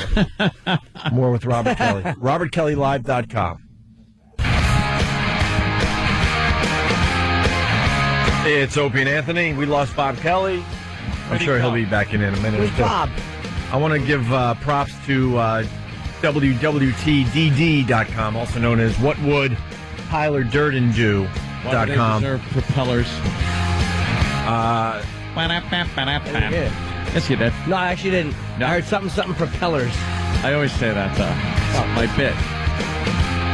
I'm not saying it. I shan't repeat it. And this is the curse of having so many times cried wolf when I actually don't hear something, but I want to hear it. It's like, Right. nope. It's a throwaway. It was nothing. Listen to the replay. WWTDD.com has a picture of our old friend who's going to be one of the guys on Celebrity Apprentice. Also, Whackbag talking about this picture. It's Andrew Dice Clay. Yeah. He looks like Charles Nelson Riley. Got these big over-the-top glasses. He's got a Christmas sweater on. Big cataract glasses he's got. Like after they give you a cataract surgery, they put those giant glasses on you. Yeah. That's like what he's got. And that sweater, yeah, what is that? Is that a Van Heusen? Jimmy? I don't know what that is. It's probably more expensive than the Van Heusen. Van Heusen. The favorite gift in the Norton household. Here's a Van Heusen sweater. Condoms will not be necessary. You cannot look at a Van Heusen anymore and not think of Jimmy's gifts under the Christmas They tree. suck. Wow. I would act like Divine when I got a Van Heusen sweater. Yeah, Dice looking really weird. A little strange. He's on Celebrity Apprentice. Celebrity Apprentice? I can't imagine that show is still on. I can't imagine that's going to work out well for him. I mean, between his personality and Trump's personality, that's hopefully will be some good TV. Trump's not going to put up with his crap. No, I don't know. Dice puts on a lot of that stuff. You know? Yeah. It's like thinks it's going to be better for him. And it works out not being better for him. He should just be the guy. Just, you know, he should be the guy, not the character. He's always got to be on and be the character. He's good as the guy. Yeah, just be the guy. We exposed the guy on our show. Yeah. Back at NEW. Don't get a picture. People are saying Woody Dice Allen. It's more, get a picture of Charles Nelson Riley. I really think it's more Charles Nelson Riley. I'm sure he doesn't want to hear that, but Charles Nelson Riley wore those huge over-the-top glasses before. Hickory dickory dock. I'd rather be sucking a... There you go. And we're off. And look, it's a perfect fit. Look at this. Do the split screen. We'll put this up on onaradio.com. I know when we say look, it's radio, but later on, you take a peek yourself. It's up. Jackby nibble, Jackby quick. Pull that out. I'll fuck that. Dude, we found a perfect match. He's wearing Charles Nelson Riley's old glasses. Yeah, look at that. Oh, God. Charles Nelson Dice. Oh, that's horrible. Oh, wow. It's already up on ONA Radio? Dice is up, the other one's going up now. All right, we're putting the Charles Nelson Riley picture that Danny found. It's a perfect fit. That is great. He just needs an ascot. Or Scott ass. Oh, that's cute. Any more rhymes? I'm trying to remember what Dice rhymes. Little boy. Yeah. Yeah.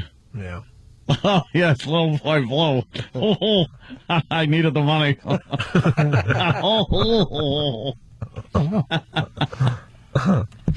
Mary, Mary. Mary, Mary, quite contrary. Oh, get rid of that. I'd rather have a... Doesn't rhyme, but it's true. Oh. Oh. Doesn't rhyme, but it's true. Oh, it makes me laugh. Old King Cole. The other one.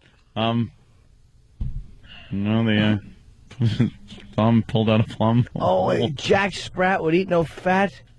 No. Is that it? Yeah. His wife would eat no lean. Oh, I don't know. Put it here, but it's nice and big. I swear to you, it's clean. Well, until it hits my spleen.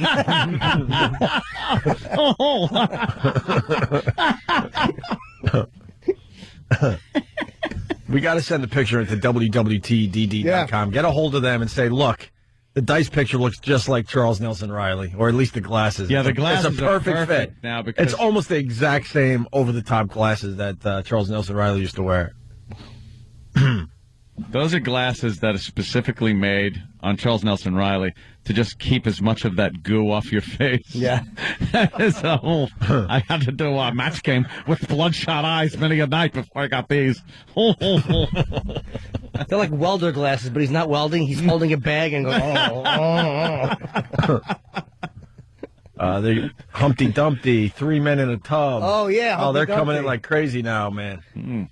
Rubber Dub Dub, 3 Men in the Tub, yeah. Oh, sounds good. Put me in. Oh.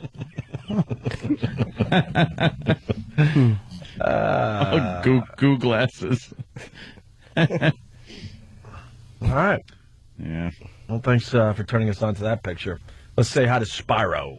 Or Spiro. Spiro, probably, sure. Spiro.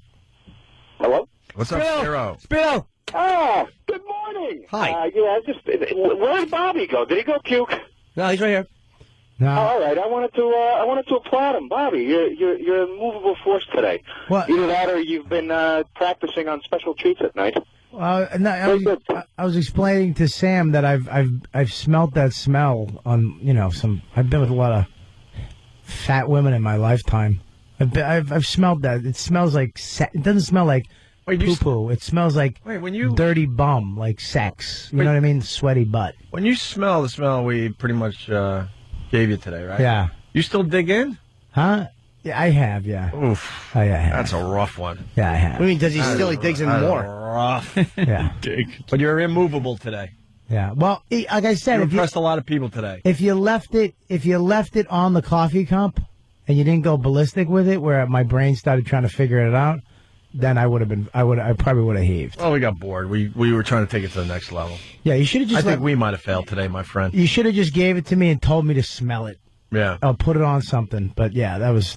I've smelt that before. Like I said, my finger smells like that every afternoon around 3:00. Oof. All right. They're also saying it looks like Martin Scorsese. No, not as Marty Scorsese. Not got as much. those Big glasses. Wait, didn't you say the De Niro in Casino, right? In Casino, yeah, he's he got- had those big glasses. Yeah. Yeah. Bye. De Niro press conferences or anything worse?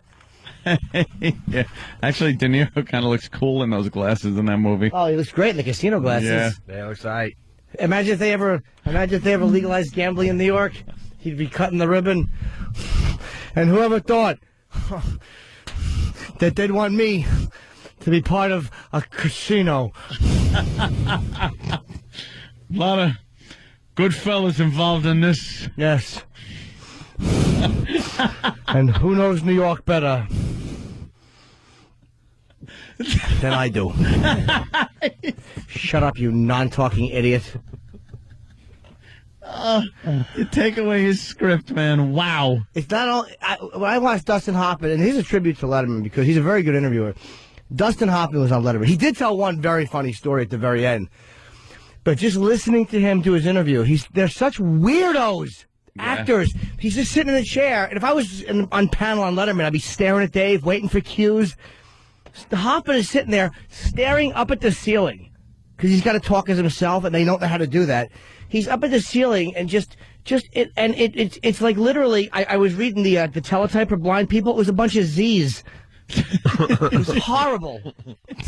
For blind people. For blind. Yeah. I was laughing too hard to even say reading it. the teletype for blind people. For blind people. Yes, it said. You guys say It said a bunch of subtitles or for the blind. What do they actually call that? They were called closed captioned. Yes, closed caption for the candy dish eared. Blind people. It says it all. Jimmy, you idiot. I made a mistake. I'm tired. I haven't been sleeping well. They made a boo-boo. Adorable Jimmy. They're also saying Dice looks like Harry Carey. You got a little Harry Carey action going on with the glasses. Yeah. So if Dice wins, what And does he- Uncle what does Dice he get? Jr. They're calling Uncle Dice Jr. I got the big casino, Tony. Those big glasses make a statement, huh? Look at Uncle Jr. with the big glasses. Gasada Moranga. All right, we're going to mop up next. Robert Kelly, Stress Factory, Thursday, Friday, and Saturday night in New Brunswick, New Jersey. What's the number? 732-545. Ha ha. All right, mopping up. We kind of screwed off today. Hope you enjoyed listening. We were just screwing around. Language. We like just screwing around. We like not taking it too seriously sometimes. What do we got going on before they start that music marathon here in New York? Oh, my God. We never, well, we did the tipping thing earlier, but we had that audio. Oh, we never played the audio. Yeah, we'll love to get to that at some point. Yeah, we'll get that on the radio for everybody. Yeah, she's fun. Heard a lot of laughing while I was in the bathroom. Anything worth bringing to the show, or? No, we were just laughing at Kenny. That's all. Oh, boy, what a dud he fired out. Yeah. He fired out a bunch of duds today. He said something that wasn't particularly witty. And so I said, Bob, could you take a diamond and cut a circular hole in the window so he could porpoise dive through it? See his big lanky body, just like a dolphin. I'd love to see him lithely throw himself through the window without even scraping the sides. Just plummet 14 He didn't help us with the Robert Kelly bit whatsoever. What did he say? With when he was trying to help us out with the bit that we were doing with you? Thing?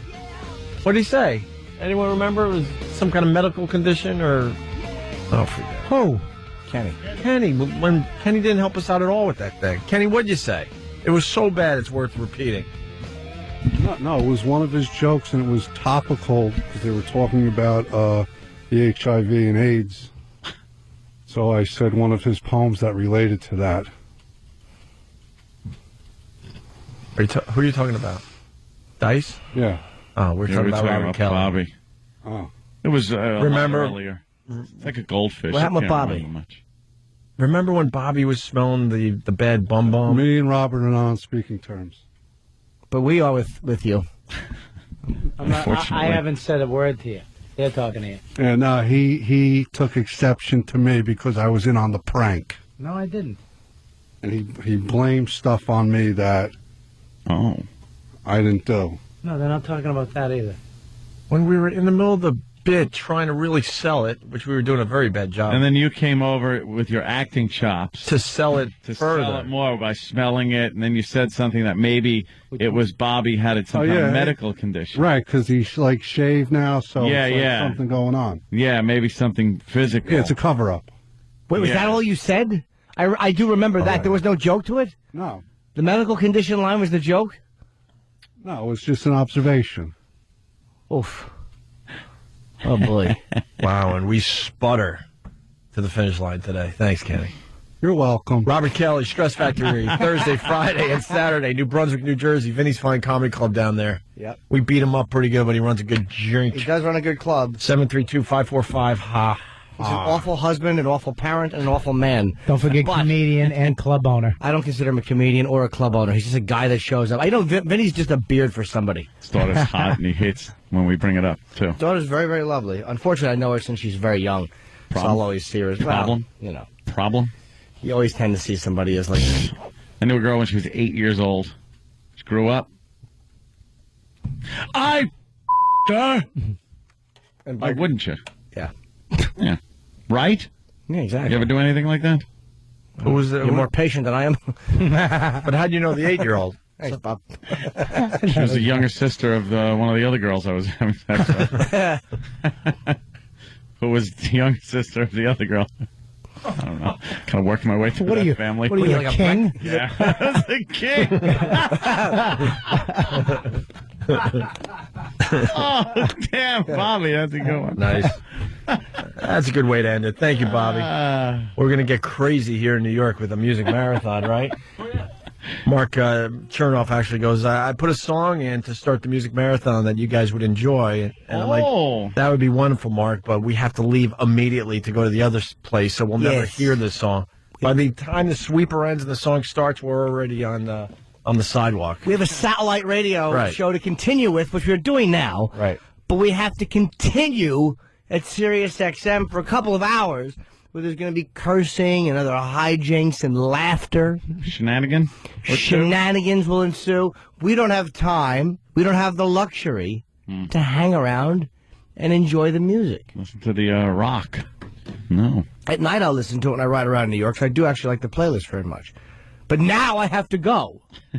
Yes. Yes, we do. We have to go. We have to go. That's all I'm trying to tell everybody. I know it's Crazy Train. That's why I said we're going to get crazy with it. Oh, I didn't get that. You didn't I'm so need stupid. that. How did I not get that? It was more extreme sarcasm than anything. We're out of here. Music marathon time here in New York. We'll see you guys soon.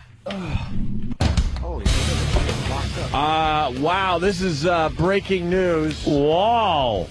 I've just been told that sometime between now and 11:30, Paul McCartney will be walking through that door. Paul McCartney will be walking through that door. He's hanging out at Sirius XM today. He's stopping by to say hi. Breaking news. Holy shit, I'm losing my fucking mind. That's a big Beatle. get. Well, Sirius XM, they promised us, that things would get better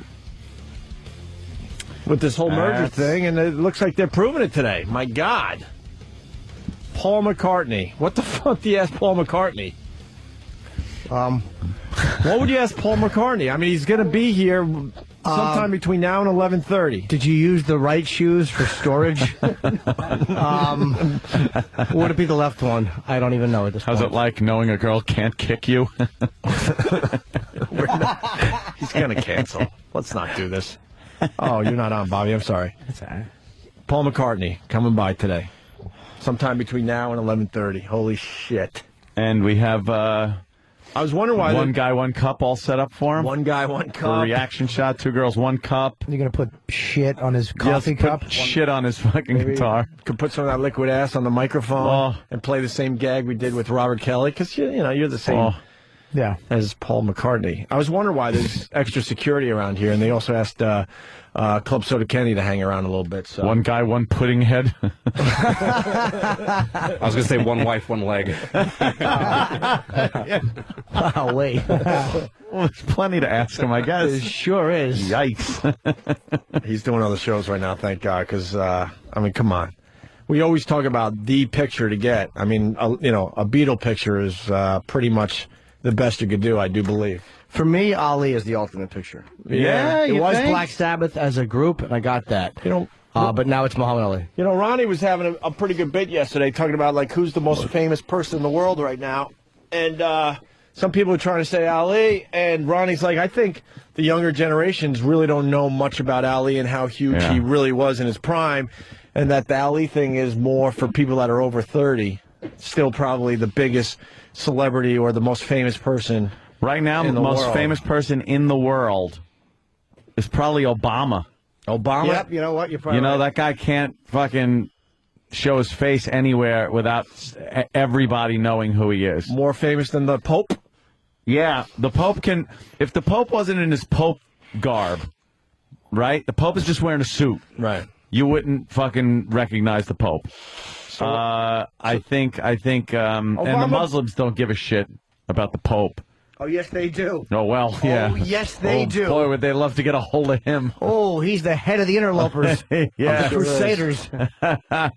Yes. Wow, that's interesting. Obama's the most famous person in the world right now, I think there's a weird thing. There's fame, and then there's visual fame. I think as far as being known... and visually looking at him and knowing him walking down the street, right, anywhere in the world, right, they would know who he is. Or George Bush. Bush has been hated for years. I mean, that's Bush true. is known. That's a biggie. Wow, that's okay. You nailed it. That's a biggie. I didn't hear what they decided because I can't. We can't do 5 hours of radio and then listen to another 3. I try to take a listen when I can. But Obama, most famous person in the world right now, is that what Ronnie said yesterday? I don't know. Or were they talking more sports figures? Well, it could be, or actors and stuff like that. You get somebody like Michael Jackson can't go anywhere in the world without people pulling their children away, without people knowing who he is. Right. I think even Tom Cruise is probably in there. The giant multi-million-dollar actors. Obama comes out of nowhere, and he's now the most famous person in the world. I mean, we all kind of got our first glimpse 4 years ago, whatever it was, when he did that speech. Yeah. In 4 years, he becomes the most famous person in the world. Yeah. Who's the least famous person in the world? Oh, my God. That Rich has Voss. to be. That's what I was going with. See, we think alike. See? And then there's me. Oh. Nah, you're in between Voss and poor Rich and Obama. On that stupid stand-up showdown contest that he's... Why does he care so much? Listen to me. It's embarrassing that he's begging for votes on Wagbag. But he was number 1. Right. He had 79,000 votes. And then the drop-off was like 8,000. So it went from 79,000 to 8,000. Really? Mm-hmm. And I was like, oh, my God. Oh, wow. That's like incredible. But then they found out that somebody had hacked into the site. Somebody. Oh. For Voss's sake? Yeah. So they took votes away from Voss. They took them all away. That's hilarious. He's 12 now. He was number 1. Now Cheating will not be tolerated. They took them all away. That's hilarious. Every single vote away. Every single one. Well, how many were really legit? 8? Yeah. Think about it. Where's Tiger Woods in the fame game? Oh, he's I way was- up there. I was 2 feet from him. Actually, Jimmy had a conversation with the guy. Do you have a picture with Tiger Woods? No, I got an autograph. I wasn't doing photos back then. But he was at the. You talked to the guy? Yeah. But yeah, he watched my show. I wound up. Stop it. Years ago when I was Yeah, touring it's with part of Dice. his stand-up. I was touring with Dice. Stand-up. They said one night at Bally's, they said Tiger Woods was going to be in the audience. So he came to the show, and he was there. I didn't do photos, but I did walk over to him. He had a big entourage. And I'm like, hello, Mr. Woods. And he goes, wow, you were awesome, man. I really enjoyed you. And I'm like, thank you. You were awesome. He did say that. Yeah. And I just asked him to sign my business card, which was what I was doing at the time. I got autographs on the business card, and he did. I think I would. I wish I had a photo, but I wasn't doing them. I would love a picture with Tiger Woods. Out of everybody to get out there, I think that would be maybe the top of my list. If I ever see him, I'll ask him. I'm sure he'll remember me. Yeah, I'm sure he would. I'm trying to think who else I'd really want a picture with. I already got a president. That was easy. Well, picture I can't display because the stupid X is in the picture. God, Photoshop. that piss me off. It's easy. How do you not That Photoshop pisses that me out, the dude? fuck off. How do you not Photoshop And I didn't even that out? want her in this stupid picture. You know, you could Photoshop that so easily because... Motherfucker, I'm mad now. You know why you can do that easy? With Clinton. I can't display it in my house. Dude, you know why you can do it easy? You can go back to the same location and put the camera in the same spot, get the background, right, and then just cut her out, and the background will still be there. Yeah. Oh. The picture was... Just the lighting, the levels a little bit, the color, bam, you're in. The picture ended up in the Boston Herald, and they did chop her out, which made me really happy because I didn't ask them to. They did it on their own because they're like, who's this fucking thing?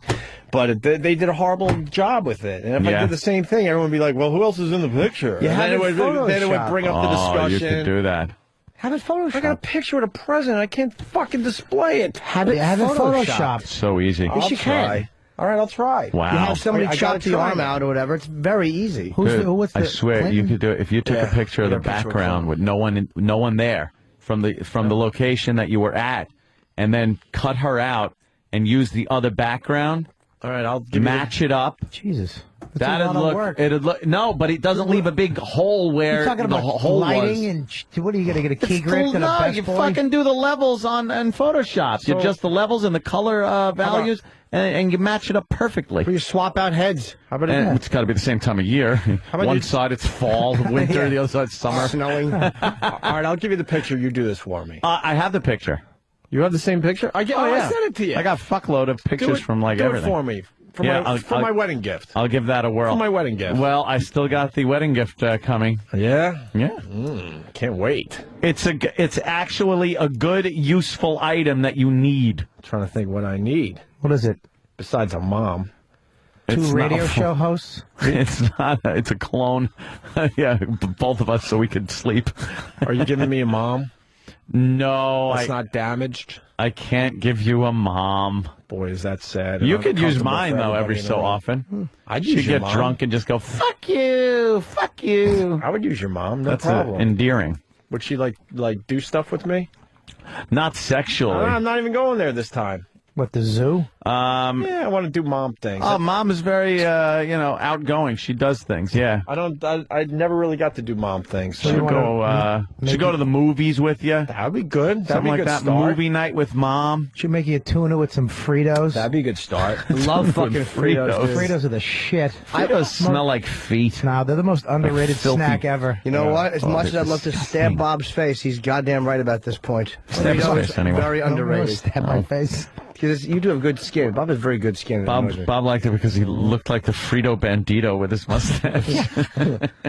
Now I do. If your mom was invited, Nothing's working. No. If your mom was invited to the wedding, would she have complimented how great the wedding was instead of like trash me? Yeah. Totally. Yeah, the only person that had a problem with the wedding was my mom. What was the problem? I'm not ready to go there. I will though. Trust me. Your mother didn't like the wedding? She had problems where she was seated and all sorts of fun stuff. Where'd you see her, Doesn't in like the the back? fact that I'm getting along with my in-laws. God forbid. Oh, And I boy. spend time with like people that aren't completely psychotic. Oh, Jesus. Is it holiday stuff, too, where you got to spend holidays with in-laws and that you do that back and forth thing? There's always been an issue. Because that's a big issue. Always. With a lot of people in relationships. Always an issue. And you know what you say? I'm king of my castle, Alice. Look, I've downplayed it. I haven't talked about it much, but that was a motherfucker of a wedding. Everyone came away with a holy shit, that was an amazing display of love and everything, right? I said honestly, it was, and not even to be because you're my friend. It was, and I mean, it was the best wedding I've ever been to. And I believe me, I was rooting for a disaster before. My mom gave me a trashing. The only person. A trashing? 3 voicemails standing by, and I'm really debating. It wasn't even a, this could have been better, that could have, it was a trashing. A trashing. I played my mother's voicemail. I'm just trying to figure out, like, what I could do with this that would make sense for myself and the radio show. I am fucking livid. I will probably never talk to my mother again. When did you get the voicemails? A mere week ago. Oh, you while just we were got doing the radio You show. can hear I do. She in was the at background. my house Nothing? for a Christmas celebration after Christmas. Could have said this shit to my face. She is fucking nuts. Well, let's say, she's nuts. Are the complaints around? Is it something like you said, the seating? Is it something like? I decided to put my mom. I'll tell you. I decided to put my mom at the table next to the table I was sitting at. My girl decided that she wanted her parents at our table. So my mom had a problem with that. But I put her with people I thought she'd be very comfortable and happy with, plus close enough where she's still among the action. You didn't have your mom at your table, but you had her parents at your table. That was her decision. We can't do that. We had 4 spots each, so she picked her 4, I picked my 4. Abi Bey, Uche Ide Ukfe Upye. Shut the fuck up. Well, the question is, did you explain to her why you did it? Like, if she said, well, I was a little hurt I wasn't at the table. I know. I like that you just wanted to talk pig Latin. Yeah, it's fun. Like, if I'm not saying she's right, but if Call it someone's Bobby hurt. Latin. Sorry. I used to. Now I just put used to in front. And I'm still goofing on you. Fat joke's still relevant. Of course. Yes. Yeah. So, if she was just hurt, like, well, why wasn't I at the table, like, when her parents were? Like, do you at least explain, like, look, this is... It never came up until a month and a half after the wedding, after she was at our place for a nice Christmas get-together with my family, and my girl's parents. Then finally, like last week, she decided to just destroy me in voicemail form. Yeah. Oof. Did it hurt you? That's how insane she is. That's a tough. Does she like Lindsay? Yeah, loves her. Does she like her family? Oh, there's a jealousy thing now because I actually get along with my in-laws. It's fucking nuts. So there's the seating. All right. You know, I left her out there like a dog, she said. Wow. Yeah, she's nuts. Left her out where? I've had it. Like just hanging out there, I sit over here, which is, now you could argue, should she be at the main table, but she had friends and there were other people. It was a nice table that she had right next to us, and to my left was the rest of my family. So it wasn't that outrageous. It wasn't like I had my family at the main table and she wasn't. Who were your guests? Were your first 4 guests your family or friends? It was my brother, who was my best man, and his wife, and then I went with Brother Weeze and his wife. You were over your mom? Yeah. And my girl went with 2 of her friends and her mom and dad. She didn't have her brothers at the main table either. Yeah, but you gotta have your mom. She could have had my seat. Yeah, you're behind a pole. I was like, what's that ballpark where they're out in the kayaks waiting for the balls to be knocked San over? Francisco Candlestick. That's where I was. I was in a kayak. Waiting for the Look, waiting for the bouquet to come flying over. Yeah, stupid me. I thought all the drinking might, take away from my day, so I figured I'd push you in a corner somewhere. No, I did. Want to be honest. I had a great time at Ron and Fez. I was at Ron and Fez's table. I had a great time, man. Cool. I was with a couple that I'd never met. Yeah, and an empty chair because I had no date. And, Voss and Bonnie and Patrice and his chick was amusing. And Tyson Walters, I was happy to see. Yeah, so all in all, my table was a bust. What? Nobody that can help my career. Do you know how annoying it is to be the big name at a table? I want a network. Yeah. Yeah, well. So that's something I'm like living with. The only person that didn't see how awesome that whole experience was my mom. Was it only the seating? It always has to be about her in the end. Was it only the seating? There was a few other things, yeah. A few other things. Well, what else? You know, I'm figuring out where to go with this. I'm just thinking, and then it'll be an all-out discussion, and then I'm sure people could get in on the conversation. As far as relationships go, and the in-law thing and the other thing goes, I know from past relationships, I've known you many years, you really didn't have to put much effort into holidays with other relationships. So you were able to spend them with your family and things like that, right? Right. So now, here comes a family you get along with, and you're spending holiday time with them, and she's feeling a little slighted, I guess, eh? It's just one of the many whacked out things that is going on in her stupid head. She knows how tough nut. She always knows how to Tough nut to crack. Make it about herself. And that's why I went to Maui with a webcam and told everybody they couldn't come. I went to Disney once for Christmas and caught a little bit of shit from my family about it. Yeah. Did you really? Yeah.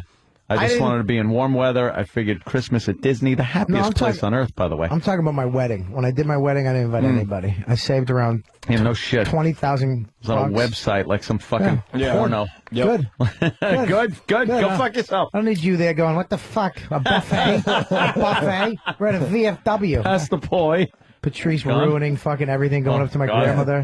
Hey, your pussy smell still? Yeah. It was in Hawaii, right? Yeah, your pussy old. They'd have thought he was King Kamehameha come back to life and start praying to him. If you look, I don't even know who that is, but I know it's funny. It's a giant fat guy that was head of Hawaii. Yeah.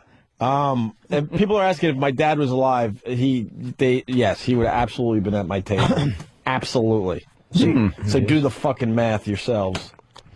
Wow. He would have absolutely been there. Hold on, carry the 3, 4. And people don't know the full story, and they're already making opinions. Trust me, I just got to figure out where to go with this, and then maybe I'll get it out in the open. Yeah, but during the holidays, though, my entire fucking life. life. You do the same thing over and over and over for the year after year, and then you get married or you get a chick, and now you got to start switching it up. You know, like I used to spend Christmas morning with my family all the time. That's probably why people do that. What? Keith from Jersey. They have the dais kind of a thing, and the bride and groom sit together, and then they have the table, the long table, and the family sit on either side. That way, the bride and groom aren't at a table. We decided to do things differently. We wanted to be just part of the party. We didn't want to be, wow, there they are. Their own little table in front of everybody. I always hated that at weddings. So cling, cling, cling, cling, cling, kiss the bride. Kiss. That's my favorite part. Just cling, cling, cling, and then throw her on the table, and just both of you start fucking on the table. Some it's ass inappropriate. We wanted.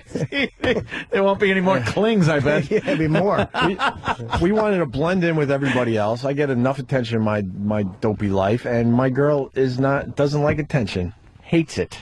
It's a wedding. Hates it. Oh, I understand. Like to just, So we figured we'd at least blend in a little bit and not make it everyone understood who the married couple was at the at the reception. But that's where you're going to catch some friction. We kind of want to just blend in. That's the way we decided to do it. Everyone does it differently. That made sense for us. Yeah. On the one hand, I see, because it's your guy's day, period. Right. That's it. So whatever happens, and there shouldn't be any grief about it. But when you change the things around that people are used to at weddings, then they're going to say shit, How do you make it about yourself? You can't do. Your son is getting married. He's had a lot of turmoil in his life. Finally, he's gotten to a nice place in his life. And then you turn around and make it about yourself. Just shut your fucking Jimmy. trap and just take it. Just take it. But there was no. I liked it. It must be hard though, because you're looking over at the table, and her mom and dad are there having a good time, right? And you're the mother. This is right there. I mean, literally where it's sitting pretty much. It was might as well been our table. You're not at the table. Well. Is it like the kid table separated by the adult table, but they're pressed together, but you know where the kid table starts? It's is a that feeling it? of being slighted. And I'm not even saying that you're wrong to put it there. Maybe she should have done things differently when I was growing up. How about that? We'll get into this. Well, I would say the only different thing I would have done is probably I would have just taken a second to explain it. But even though at that moment it's probably hard to think of it, maybe look, this is why I did that. All right, how about this? Also in the voicemails was the I had to be convinced by my therapist and others to even go to your wedding. Oh, wow. Is that because she was sitting at the wrong table? She didn't know she was going to be sitting at, quote, the wrong table. I had to be convinced to go to her son's wedding. Well, the key word was therapist. Most therapists should all just be lined up against the wall. That's why I fucking hate therapists, because they get one side of the fucking thing. Trust me. Therapists suck ass. They suck Look at dick. that. I love my therapist. I've had some discussions Oh, good with for you guys. It people works for about you, then. therapists, and ugh. Trust me, after 20 some odd years, I have a very strong opinion on what they actually do for people. Why didn't she want to go to your wedding? You guys have like a resentment history? I mean, I know it's a rough history. She has a but- resentment with everybody. Everybody. She has a problem with somebody every single fucking day. So why didn't every day? It's exhausting. Was she happy that you get married? I don't know. Did she tell you that? I don't know. She didn't tell you in a card, like, good job, I remember son? when I got engaged, came back with the pictures because I got engaged on a beach. And I had some killer pictures because, her family was there and they took some shots. I showed my mom the shots, and then a mere, month later, she didn't even remember. She, saw the pictures. It's just like, ugh. Have you ever taken your mother away on vacation? Hell no. I haven't. I didn't do much of anything with her. No. No. I've had it. Was she proud of you? Like what you do? Who could tell? It's always about her. Really? And what her issue is. Yeah. How's your other brothers and sisters feel like when they know they agree with you, or they? Oh my God! They tell you I hope you're wrong. We all get it. That's the problem. We all get it. It's not just me. Actually, it wasn't me for many, many years, because guess who was paying the fucking mortgage? So I was hands off. I figured this whole fucking thing out. Now, because of things that happened that got her some cash, hence insurance policies, she doesn't need my fucking money for a mortgage anymore. So the next thing you know, whoa, here comes the fucking storm. Wow. It's coming my way now. I was hands off for years because I was the money man. The money man. That's a touchy situation. Yeah, man. I'm holding back, believe it or not. Damn. Well, I get big resentments against my mom too, but I mean, she doesn't fucking treat, she doesn't fuck with me. Now it's weird. Like, parents later in life want to be the mom they should have been. Like, she's trying to be the mom she should have been back then with, I miss you, I love you, and all that shit that I get now. Like, She's running into his room with a coat hanger. She's being the mom she should have been.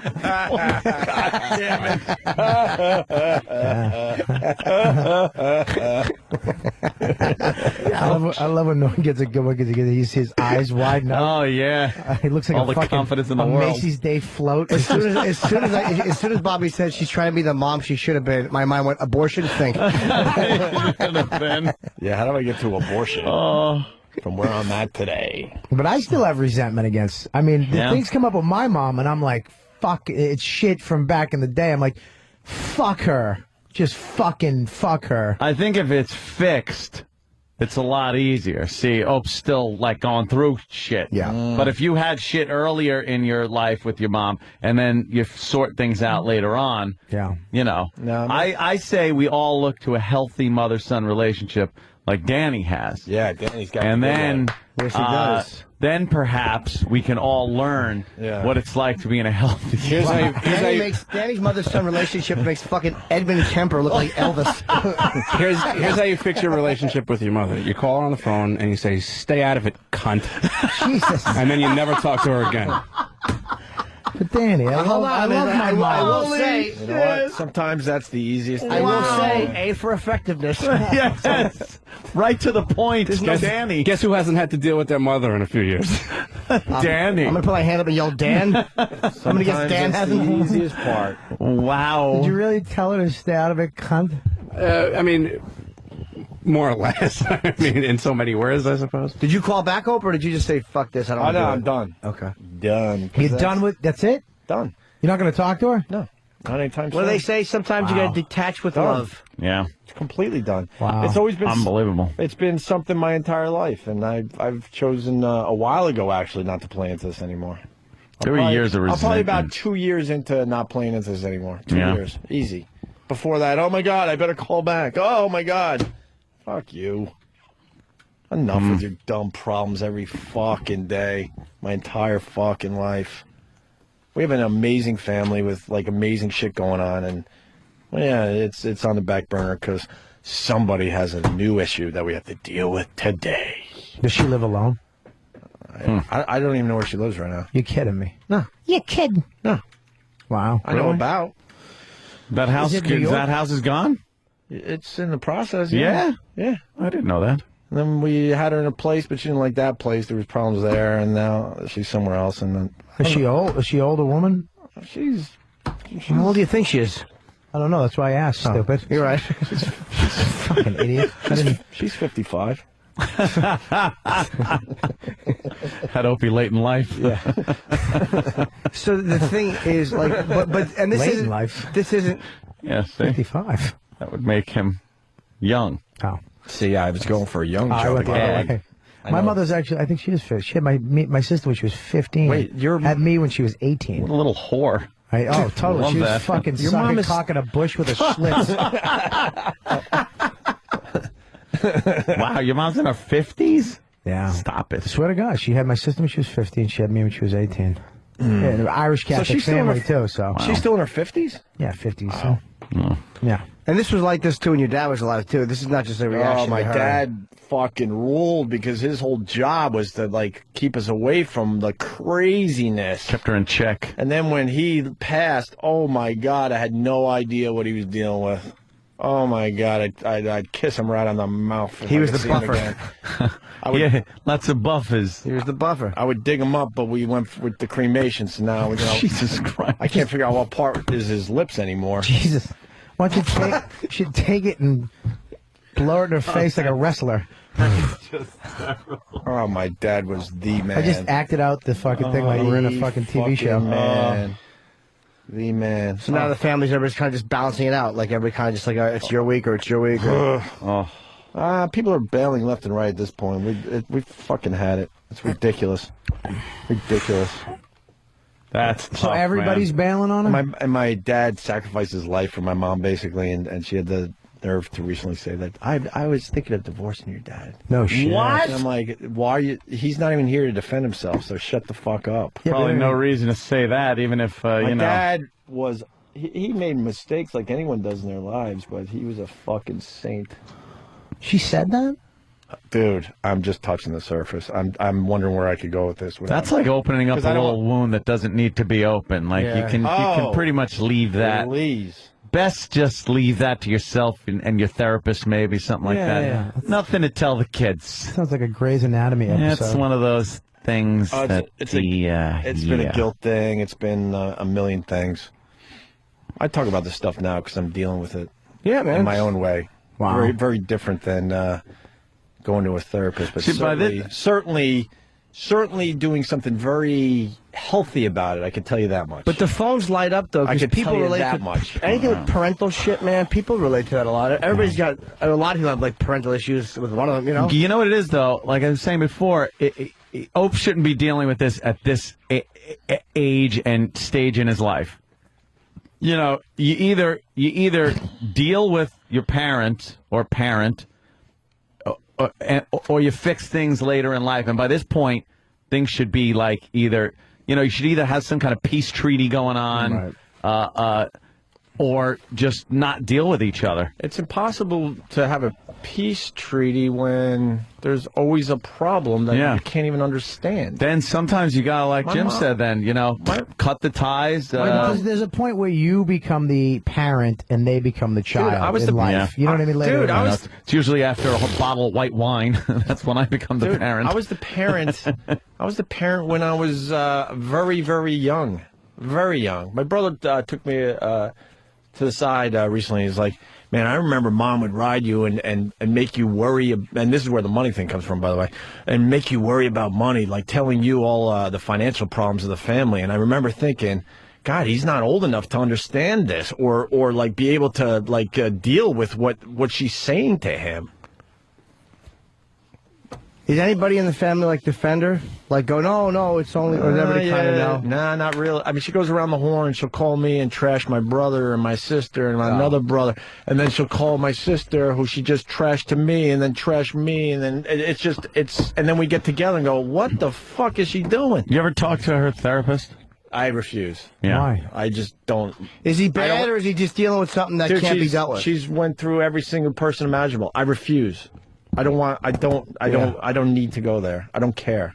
I was just I thinking care enough that I'm talking would... about it, and I'm doing what I need to do, but I don't need to involve her, if that makes sense. Yeah. Like, I was thinking maybe they, even though I have no belief in those fucking people, that maybe that you'd get some insight that you're not getting by yourself from that person, from the therapist. They'll go, look, here's why she does this. Yeah, but or something like that. The therapist is only as good as your willingness to work with them or listen to them. Right. My therapist is fucking brilliant. Like, she doesn't tell me what to do, but I'll pull shit out, and I know that I'm kind of talking my way around something. And then she'll go, well, I'm just kind of concerned that you're seeing with this. Do you think so? And I'm like, ugh. Yeah, but it's also a place where you can be brutally honest in a neutral situation. I always lie. It doesn't affect your, you can't go home and tell your wife. Like, I was actually talking to Dawn about that. You can't Does it right in the mic and says, I'm sorry. You can't go home and tell your wife shit. You'll get in trouble. What's going on with What you? are you, fucking your therapist? You can go to... Yeah. Yeah, he's fucking hot. So I was with my wife last night, and you ever forget she's your wife? Your chick's you're like, she's my wife. I thought, you're hanging out with a buddy, and I almost was like, I was watching TV, and I'm like, oh, I'd fucking eat her asshole. Hilarious. The electric company. It almost came out. I did that with. I was over Dane's house, and he was with his chick, and we're watching TV, and I forgot his chick was there. I just thought we were hanging out, and he was like, "Dude, you think she's hot?" I go, "Dude, I'd fuck the shit out of her." And the room just went silent. Ooh, maybe shouldn't have said that. And they both turned to me like, "What the?" And he's looking at me like, "Dude, why would you fucking say that? Why would asshole. you fucking lifted the seal and showed her what we Yeah. truly are for like a second? Just scumbags." So you've played these messages over and over again? No, not over and over again. That would be insane. I'm not that insane. No, I'm just once, and I kept them because I'm just. Yeah. I'm actually thinking good radio. And that's where I'm insane. Well, No, I don't play them over and over again. Absolutely not. Have you ever I'm flipped out on your mom and just told her to knock it off? Yeah, that finally happened 2 years ago, and that's when it all started to change for the better for me. Way better for me. But she didn't take the message. She just got resentful. Like, how could he say that stuff? Yeah, they put so much pressure on me financially when I was way too young for it. Way too fucking young. I gave every penny I made to them. Jesus. Every penny. Paid right up until only a couple of years ago. My entire fucking life. Since 12, when I was caddying, I came home and here's the money. Hey, I saw you put that money in that jar. Here's the money. Yes. Had a couple of Cokes. What are you, diabetic? Here's the money. One of 7. Hope it was Noonan. One of 7 kids. Imagine being 12 or 13, and you're seeing like the food in front of you, and knowing you paid for that. A 12-year-old, 13-year-old. Then so I started hiding money in the wall, in aluminum foil. It was my escape. Tony plan. Soprano. It was my escape plan. I was just 14. I'm like, all right, if I have money, if it gets really bad, I'll just fucking leave with my little money I got in the wall. You probably could have hustled here in the city. Please. Little twink. Oh, my God. Hey, John Boyd, Midnight Cowboy type of hat. Handsome devil. That was a nice fee. You should be like, why is our son driving a Mercedes? He's 13. He's got to sit on an inner tube. Yeah, make him believe they don't know where the money came from. Yeah. Oh, that acting's going real well in the city, I James see, huh? Spader and some guy with a beard are fucking pimping you out for drugs. Shit. I don't even know where that came from, but whatever. I think it's very interesting, man. I was more than pissed though, because I know I threw an amazing wedding, and people call me a crybaby. Whatever, dude. I know people. I say what I say because I think people out there can relate to it, and it makes for good radio. And actually, part of it is very, very good for me to kind of like express this shit. There are things people don't know, though. So, like, people think in Crybaby, they don't understand certain parts of the relationship. It's like, nah, But you'll get other people that'll go, dude, I agree 100%, and other people go, you're a crybaby. It's like anything else. Right. Dude, you're funny. Dude, you suck. Dude, you're fucking, it's both sides. Like you say, you talk about politics, it's the same thing. Right. Dude, you're a fucking conservative asshole. Dude, you're a liberal asshole. Based on the same statement I just meant, like one statement, and you'll get people that will call you both things. I am literally the only guy here that gets consecutively positive feedback. With nobody disagreeing. No. Everyone loves Jimmy. Never an Every unkind single word. person. Never an unkind word. No, they agree with everything he says. Yeah, but he's handsome. Of course I am. But to take my wedding and then make it about yourself and trash me over is just wow. That's a place I don't come back from. Yeah, to do it to your Ever. face is bad. Well, at least you know that she's a coward. She's always done her all her shit on a phone, writing letters to people. I better shut up. Poof. But at least you know that you made the right move 2 years ago. Dude, she was sitting in my house like a mere couple of weeks ago, which was over a month after the wedding. She could have said whatever the fuck she wanted to my face. When did she leave these messages? Literally, like, I think a week ago today. Saw the phone ring. It was from her. I'm like, oh, boy, here we go. What's this about? And certainly right after the show I listened to, and I wanted to punch her fucking wall. So she probably went to the therapist. This is probably what happened. She went to the therapist. She was talking about the shit, and then he or she was like, you know what? You need to deal with this. You need to make a phone call because some therapists are fucking assholes. Supposedly, the latest is I think she went to talk to a priest. Oh, you're in trouble. Boy, And now I that's would trouble. love to get in front of this fucking priest. Suck his cock. This fucking guy. Suck his cock. He may have just said, he may have just said, look, if you have an issue with your son, because he's hearing half the story. She may have said, and the other family was there, and then I'm alone. If he's like, well, if you have an issue with your son, you should call and tell him and talk to him. All right, well, it may have been like real good advice that was just perverted into. Even though she had all sorts of demands, who she wanted to sit with, who she didn't want to sit with, because she had probably issues with half the room. You should have sat her at That's a hell of a Patrice's life. table. So she had issues to begin with, and I'm like, all right, she's going with these people that I know she's very close with. That'll be good. Oh, and then these people, I don't want to give names.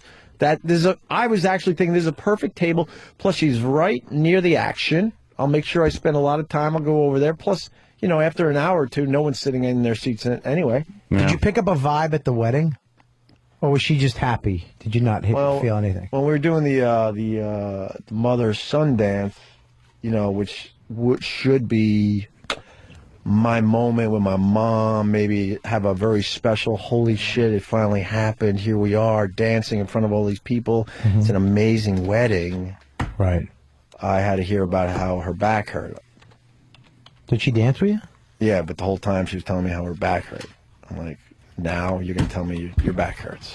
Right the fuck now? You're making it about you? About you? Were you annoyed at the moment? Were you just grinding your teeth? Like, shut the fuck up. Just shut up for 5 fucking minutes. Well, sometimes people... I think I said, isn't this beautiful, or isn't this so nice? I'm so happy. I forgot exactly what I said. You were saying exactly what you wanted her to say, but you were saying it to yourself? of course. And she goes, my back really hurts. I'm like, all right, that's good, but I'm in the middle of my fucking wedding, right? Anyway. Interesting. Yeah, man. It's legit. Yeah. But you don't know where she lives right now. No, I have an idea. I won't be going there. I won't be talking to her. Hey, just because parents are your parents doesn't mean you have to interact with them, man. Like, if you try for X amount of years and it's just not going to happen for whatever reason, you can, it's stupid, but you can just go, look, I love the person, because they gave birth to me, I wish them well. Yeah. And that's it. I don't, I haven't talked to my dad in probably 12 years. I mean, he was cool. He was a cool guy. My biological dad. We were friends for a long time, really close. Right. And, I could so fucking relate to that. Boom. And then all of a sudden, my sister had to get a kidney transplant. He got tested, found out to see if he could give her a kidney. And he got mad because she didn't call him for the birthday, but she called for a kidney. My sister might fucking die. Yeah. And this asshole's making it about his birthday. Sent her a pink slip like, I'm out. I'm done with you. So I had to write him off too. We haven't talked in 12 years. I haven't talked to him. I haven't talked to my dad in 14 years. You know where he is? Yeah. Yeah? Yeah, out in California. Why are you playing it? Is he dead? Yeah. Good. He's dead 14 years. It's really hard. It's hard to talk to a guy that has Glad he's dead. It's hard to talk to a guy that has a frozen face, Bobby. Yes. You're not gonna get much reaction. The jawbone doesn't move. There's no voice box left. I don't even know if my dad is still alive, though. Really? He could be. I could be dead. I have no idea if he's alive. Know what it comes down to? It just becomes exhausting. You know, the people out there that have like real mental issues, you have no idea what it does to your fucking family. It's fucking exhausting. That's why I do the bit of. Where do you think it comes from? And it gets to the point it's exhausting because everything else has to be, put to the side. You got grandkids that are doing amazing things. I got a nephew that might graduate to at the top of his class in Gainesville. He's a Gators fan. He's going to be a doctor. But we don't get to deal with any of that stuff because some words of wisdom all the fucking time. Words of wisdom. It gets exhausting, and guess what? You got to write people off. Unfortunately, you got all these good things going on with a bunch of people. I like to think the needs of the many outweigh the needs of the few, or the one. You would fucking think. Wise man said that. Why don't we live? Spock. All right, why don't we live that then? Why don't we live that then? Well, we should. You're absolutely right, and that's what I'm attempting to do. Rejoice in all of the because I'm quoting the Wrath of Khan. When you get a bunch of good things happening, though, that's what you bask in. You should. Yeah. You really. And you can't let the one thing. It's easy, it's easy to focus on negative stuff. I think we all do it as human beings, but why not? Why not focus on more of the positive stuff? There's amazing things going on in my family. Amazing shit. But it's just all tucked away. Here's what I think a therapist would do for you. Whether you're going or not, this is my opinion. Take his money and then. This is why I suggest it. Yeah. Because you're at this place where you're really ready to let go, and this person still affects you. I'm sure it would affect me too. Therapists sometimes, if they're good, somebody who could help you let go, because there are ways to do it that make sense. Sometimes it's a process that they're aware of how to do it. Right. And letting go is fucking important, man. So you don't have to wait till somebody dies to let go, because people can't even let go of somebody once they're dead. Yeah. So there are ways to fucking just detach from somebody and wish them well and really mean it. It's hard to do though. I'm definitely taking care of it. Trust me, big time. In my own way, which is a really good way. It's a very positive way. And people saying I'm going for sympathy. I don't think so. No. I think it's helping just getting this off my chest. And I think it's got the phones lit. I think people can relate to stuff like this. I don't see a sympathy cry at all. I'm really not looking for sympathy. No. I'm really not. I've understood this my whole life. I have not liked it, but I dealt the best I could, and I made some moves recently that makes it much easier to deal with. So that's tough though. It's your mom though. There's something with your mom that you can't just fucking disconnect. There's something always going to be there though. It's your mom. Wow. It's your mom. I'm holding back. The biological relationship, yeah, but no, I mean, I guess, yeah. It's that fucking guilt they embed in you. Dude, there's a lot of guilt. They just embed it in you your whole fucking life. A lot of guilt. A lot of guilt. Oof. A lot of guilt. You and mom and dad are great, right? My parents are shit. No, I'm kidding. I actually am lucky. I have great parents. I think Jimmy has the healthiest parents in the room right now. No, they're fucking mentally on some level too. But the stories we've heard in the last half hour or 45 minutes here. Yeah. My parents' problem is they love me too much. Aww. I swear to God, my self-esteem doesn't allow for me to accept how much they just love me. I have very good parents. I'm very lucky. Man. Your dad's a great. I have a picture with your dad. He looks just like you, too. Yeah, he told me about you. He said he fucking gets a weird attraction to you. It's creepy. He does? No. Oh. I got a little excited. Fucking ex-Marine. He's not a Mo. You don't. A Mo. All right, I guess enough of that crap. I love it. That just came out of nowhere, though. I don't even... Maybe this stuff is working. Dude, it seems... You've been... To be very honest with you, you seemed a little bum lately. Not just a little distracted. Even when you're leaving, you're like, all right, man, take care. It's like you're not your normal self. And I was like, well, something was bugging him. And I should have probably asked, and I didn't. Why would you? I mean, really? Well, why be a friend? Radio show together. Yeah, why be a friend? We all why be a friend? No. We live across the street from each other. Yeah, really. You can walk across. Takes 2 seconds. Hey, something's bugging I'm just you. with my personality. I just assumed it was something I did, so I didn't want to mention it. No, because we all have. It's such a weird vibe because child. It's 5 hours a day we're doing. And a lot of times people are leaving and they're just tired. A lot of times like, nah, man, I'm just fucking tired. Or it's a phone call from one of the fucking bosses that's annoying. It's like a lot of times it's just nothing. Yeah. Most times it's just like, Yeah.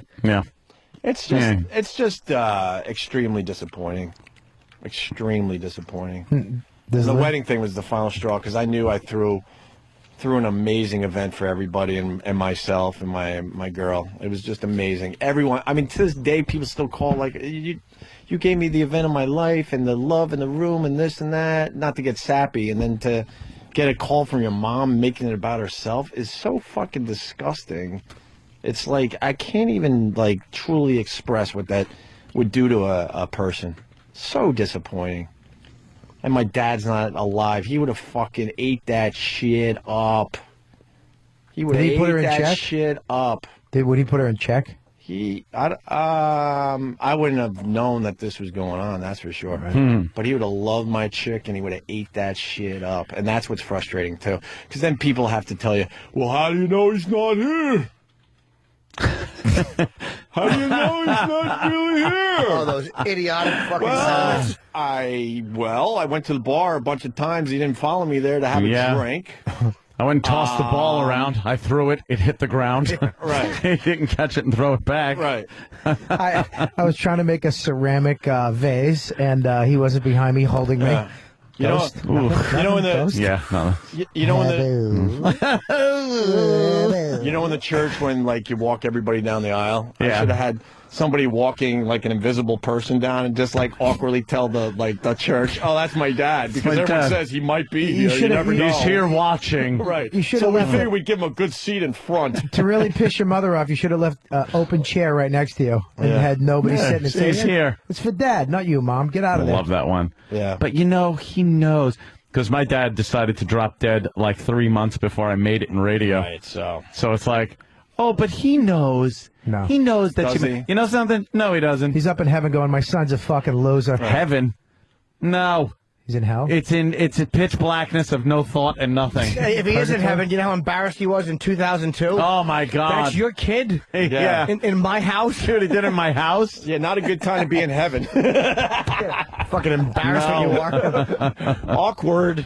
You just hear over the heaven PA. Yeah, Mr. Kumia, can you please come to the front office? God bless the people that try and say stuff like that. Like, how do you know? It's like, all right, that's what you believe, and that's nice. I'm not really sure if I believe that. So They're cute. I know you're trying to make me feel better, but you know, who knows? Then God's like to your father, what's wrong with you fucking kid? I set him up as a tin knocker because he was going to go into a house and find $40 million in the wall. What's wrong with this attention-seeking asshole? Yeah. So what, he does voices. That next job he went to, he'd have found 40 million diamonds in a wall or something. No, he goes out. Something. Wants to be popular. He wants to be famous. That's how rich Anthony is, though. I was going to say he was going to find $10 million in the wall, which is a little more believable, and that's not even believable. But it would have meant nothing. What, you're kidding? Mm-hmm. It's all put in my house now. Nice. All right, we should take a break. We got to get ready for Paul McCartney. If you're just checking in, sometime between now and 11:30. We have any idea when? Not sure yet. Between now and 11:30, we might have to stay a little late to make this happen. But Paul McCartney is stopping by to say hi. He's doing some press today. Your blood pressure's good. What do you mean? Just your blood pressure's good.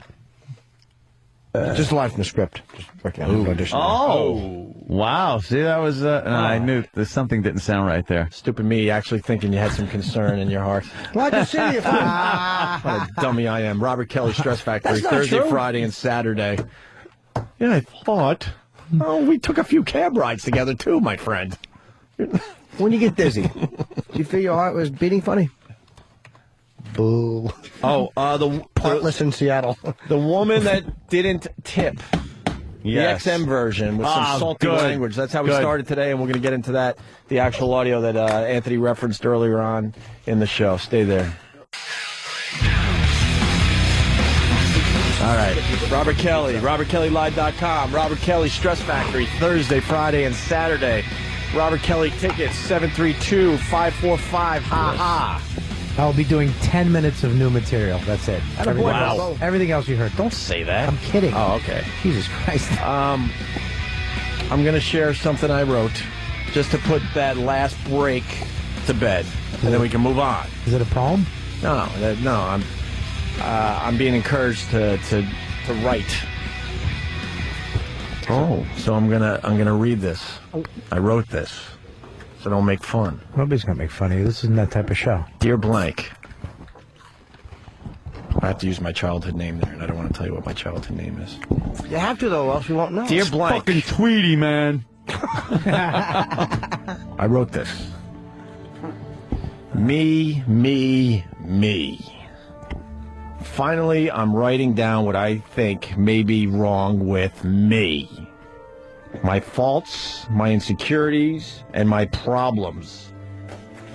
Maybe if I make a list of my faults, I could use this as a reference to be aware of every day. Things that affect me. I scribbled this out, but maybe I'll keep it. This is how I feel, and if I read this stuff later, I might understand why my feelings control my actions. If I write about my everyday interactions with people whom I know, then I might figure out their faults too.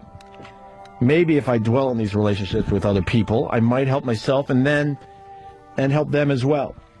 Maybe if I worry about my problems and my problems with others, I might develop an even worse set of problems from my worrying so much. Thank you. When did you write that? Huh? Last week. Why weren't we asked to consult? Last week. It's very. It's therapeutic. Wow. Yeah, it's quite therapeutic. It's very therapeutic. It gets some of this stuff out in the open. I think it was good. Thank you. What's it called? Huh? Me? Yeah, it's called Me. Me. Signed Me. I signed it Me. But I'm not giving you the pet name. I don't know the pet name. I close my book until next time. Actually made sense. That's the frightening part. Jesus Christ. Wow, if life doesn't give you signs sometimes. I mean, that stands on its own, but I guess I gotta You're gonna have to lock a certain closet when you visit. I gotta, wow, it does stand on its own, but just to show you that life is a weird fucking thing and throw signs at you, I got this Cobain Unseen book. Yeah. And literally, I opened it to that page. And that was some of Kurt's writings, I gather. Yeah, wow. I can relate to that little writing. Jiminy Cricket. That was literally the first page. I'm reading this going, huh. I could have wrote this. Wow. I don't think I could have wrote anything for Nevermind, but I think I could have wrote that. All right, let's say hi to Flip in Kentucky. Flip.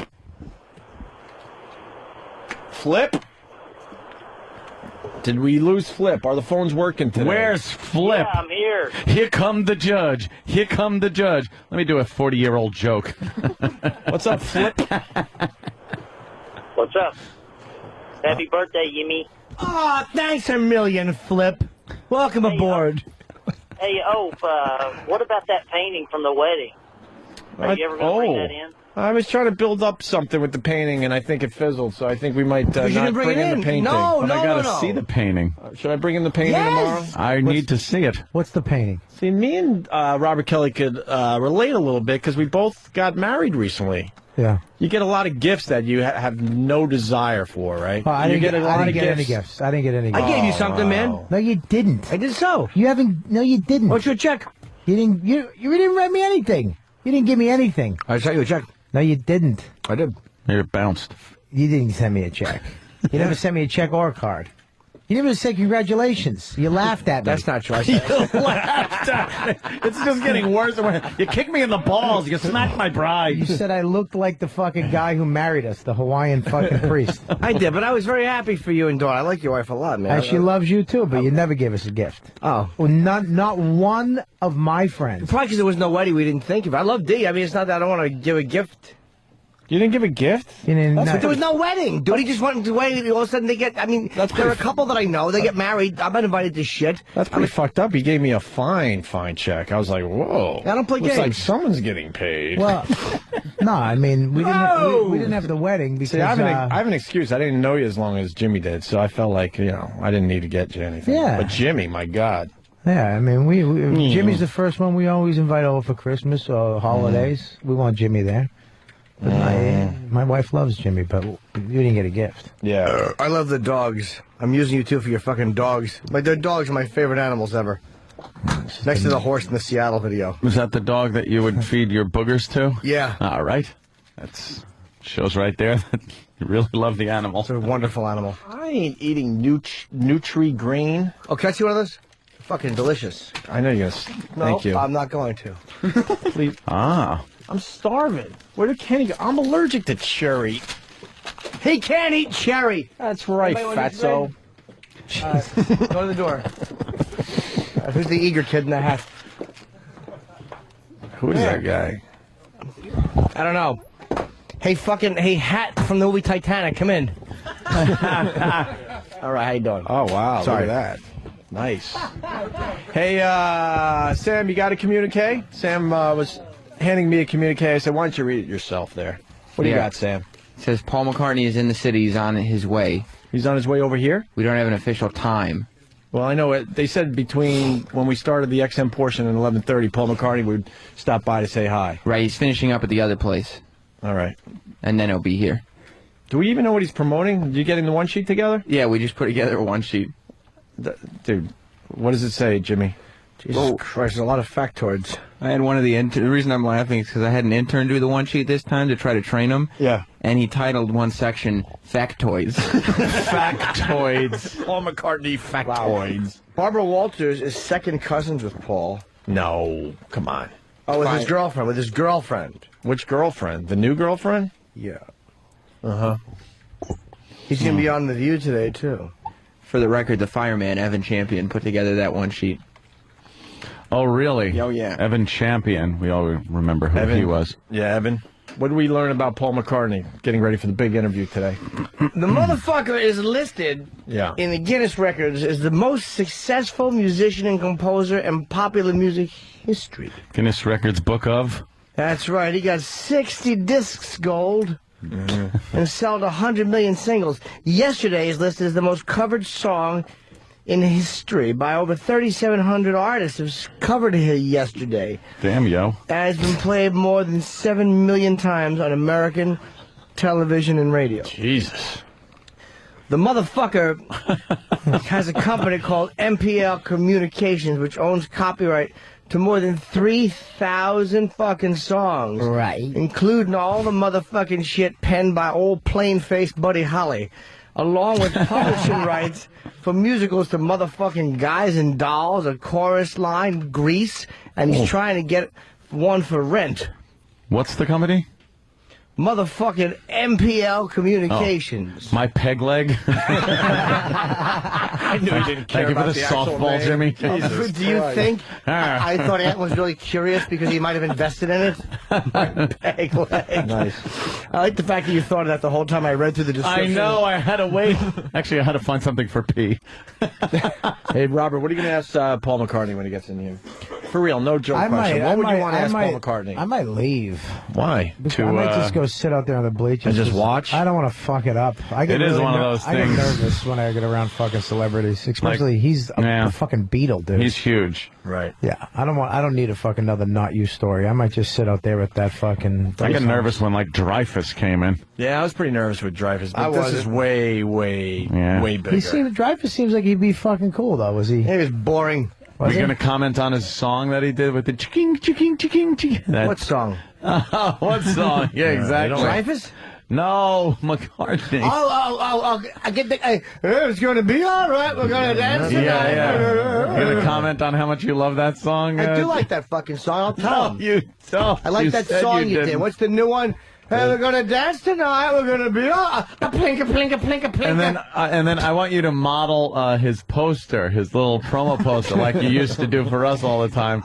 where he would be. What was he doing exactly? I don't remember. It was He had something. pursed lips, I remember. you Yes, used to say. pursed lips. Pursy lips, and he looked like fucking Janet Reno. And it was. You gonna tell him this? I'll tell the motherfucker. What was the name of that song, man? Yeah, dance tonight. We're gonna dance tonight. We're gonna be all right. It was very lyrically advanced. Yee. No. Trite fucking concept that was. Yeah. Here he goes. Give me a clip of Jimmy making fun of him. No. Oh no. I'll work it in. It's a nice song. Just strumming the same thing that fat pig played Somewhere Over the Rainbow with. That fat Hawaiian. Everybody gonna dance tonight. Are they? Yeah. Everybody gonna feel alright. That's it? Everybody gonna dance around tonight. Dance around like a bunch of retards? What is it, a fucking safety dance? Asshole. Hanging with men without hats. Wives without legs.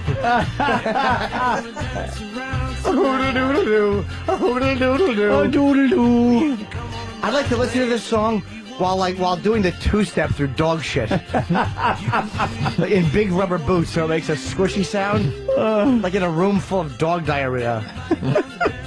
Like the way one would put on fucking sewer boots and traipse through mud loudly. Yes. That should be the video. Oh. Somebody fucking Watutsiing through fucking wet dog shit. People want us to do the franchise. No, man, it's an opportunity to talk to a Beatle. That's fucking huge. I'm not a big fan of his. His stuff in recent years, but come on. Yeah, I don't want to franchise the show out. All right. Why don't we try to get this in before Paul shows up? We got the woman. Yeah, hop to it, Paul. The woman who doesn't like tipping. Yeah, this. Wow. I saw this video. It's been on YouTube, I guess, and this woman tries to rationally explain not tipping a waiter for $162, I think it was, the tab. So 20% would have been $32. She brought $170 with her, apparently. Right. She ordered a bunch of stuff for her and a friend, I guess, and the bill came out to $162, and she didn't think twice about just leaving him the $8.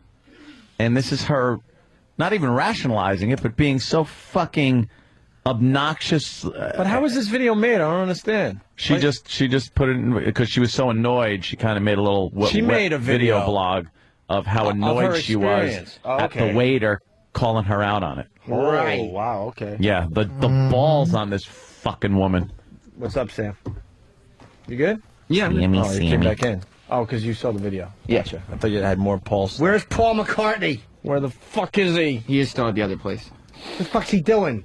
There's all those other radio shows they do over there. Everybody's gonna be all right except John and George. Everybody's gonna be Dance tonight except Heather.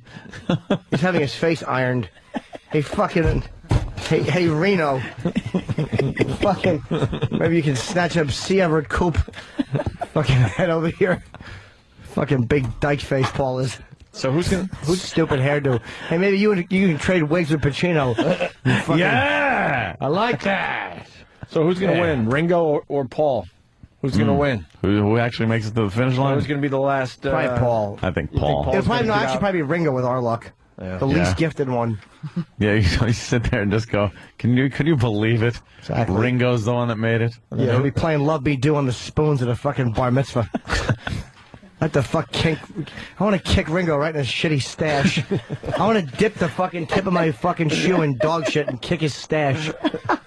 I'm gonna say that to Paul. How bummed were you that fucking Harrison got old pudding hat and fucking Ringo still running around doing head spins?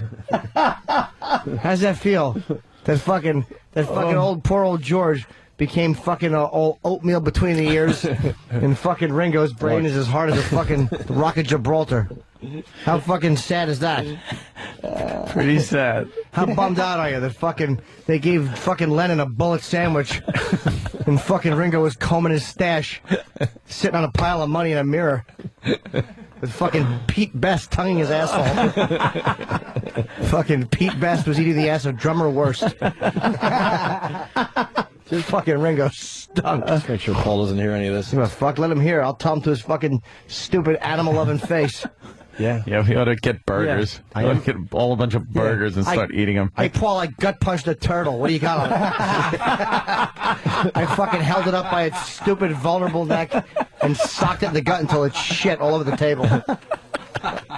I promise you, when we talk to Paul, I will sneak a little clip of this into the interview. Please do. Just a little bit. Someone's suggesting the liquid ass thing. No. It's our chance to talk to a Beatle. We gotta play it right this time. Smells like shit. Yes. Right. Ooh, smells like a stump. Smells like Ringo's songs. It hasn't been lost on some of the listeners that we're doing a story on tipping just before Paul McCartney comes in. Oh, yes, of course. All right, let's get to this audio. The woman not happy with the waiter because the waiter was unhappy with his tip. Yeah, Did the he get waiter. a tip at all? Yeah, it was $162, I think, and she left $8. So it was about 5%. The tip should have Right? been. I would have 5%? left 16. like a $32, $30-something, $34, whatever 32 would have tip. covered 20 easy. Yeah, would have left that tip. She left $8 because that's all she had left. Right. Meanwhile, you got to take that into consideration when you're ordering, dummy. Right. That you don't have enough to tip the gentleman that gave you good service. And, this is her just getting pissed at the waiter because the waiter actually confronted her about it. 3 friends and I, all girlfriends, we go out to go and eat. What? 3 friends. Okay. I didn't realize it was 3.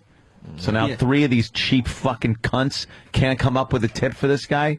Well, later in the video, she says 2. 2? So that would be where the confusion lies. All right. Well, probably had to leave.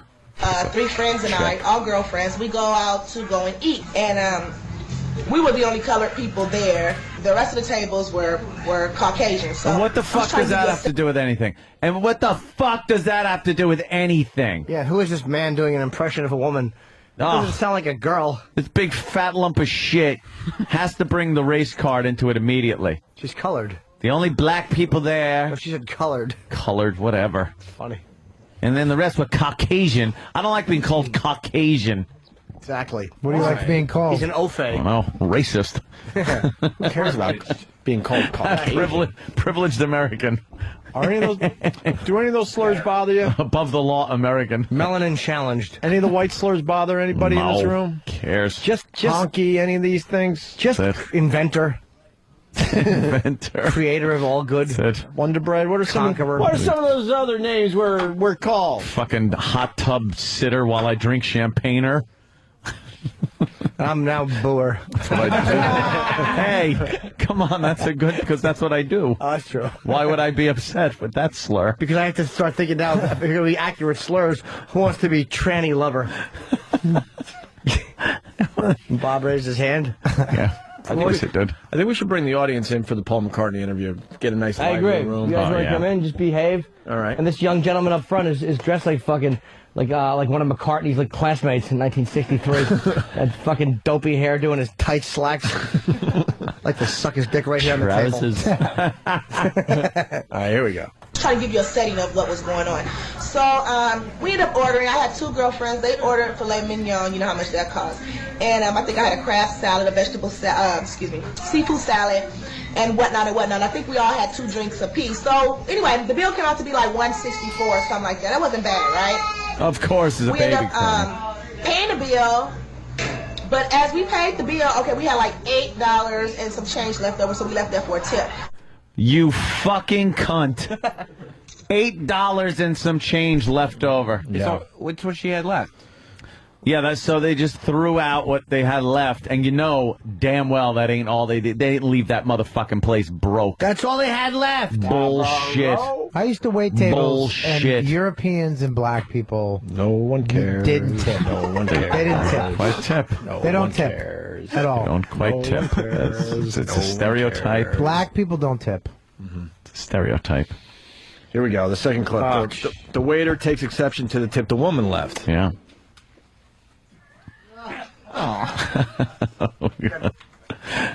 Jimmy just spread them and blasted Yeah, them but he at the bent over the audience. table like a robot. Yeah.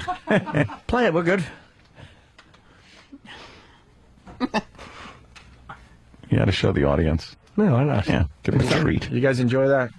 What the hell, right? Yeah, fucking something sexy. One guy's afterward. clapping. Do you think That's he has great. a nice ass? Of course. Is it cute? Hairless, smooth. It's nice, right? Would you fuck it? Would you lick it? They're trying to figure out why they listen to this show. It's obvious. We end up getting in the car. So we're in the car, and I'm the last person to get into the car. So as I get into the car, I see this guy running behind us, and I'm like, what the fuck is he running for, right? So he like, stiffing is not cool. He's like, not tipping is not cool. He's like, I have to pay the bus boy, the such and such, the bartender for making the drinks. I have to do this, I have to do that. And I'm like, that is not my fucking issue, dude. I paid my motherfucking bill. Our shit was kind of high for me. That's kind of high, you know, Taco Bell to, filet mignon. So the bill was kind of high, and I feel like he should have been just satisfied enough that we left money. You know what I'm saying? That we did have the true amount.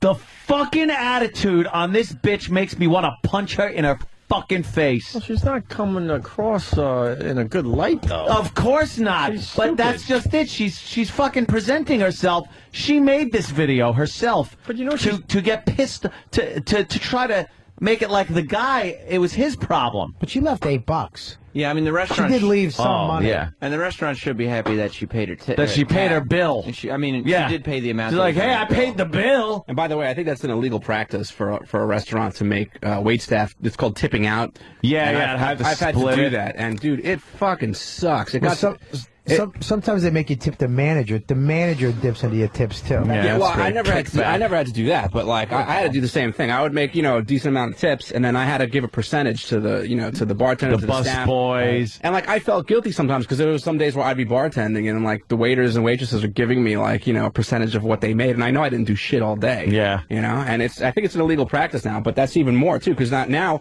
you're making shit as it is, and now you got to give a percentage of your shit away. But they do in other countries. They double tip. So like people, you go like in Aruba, they add 18% to the bill, and then they.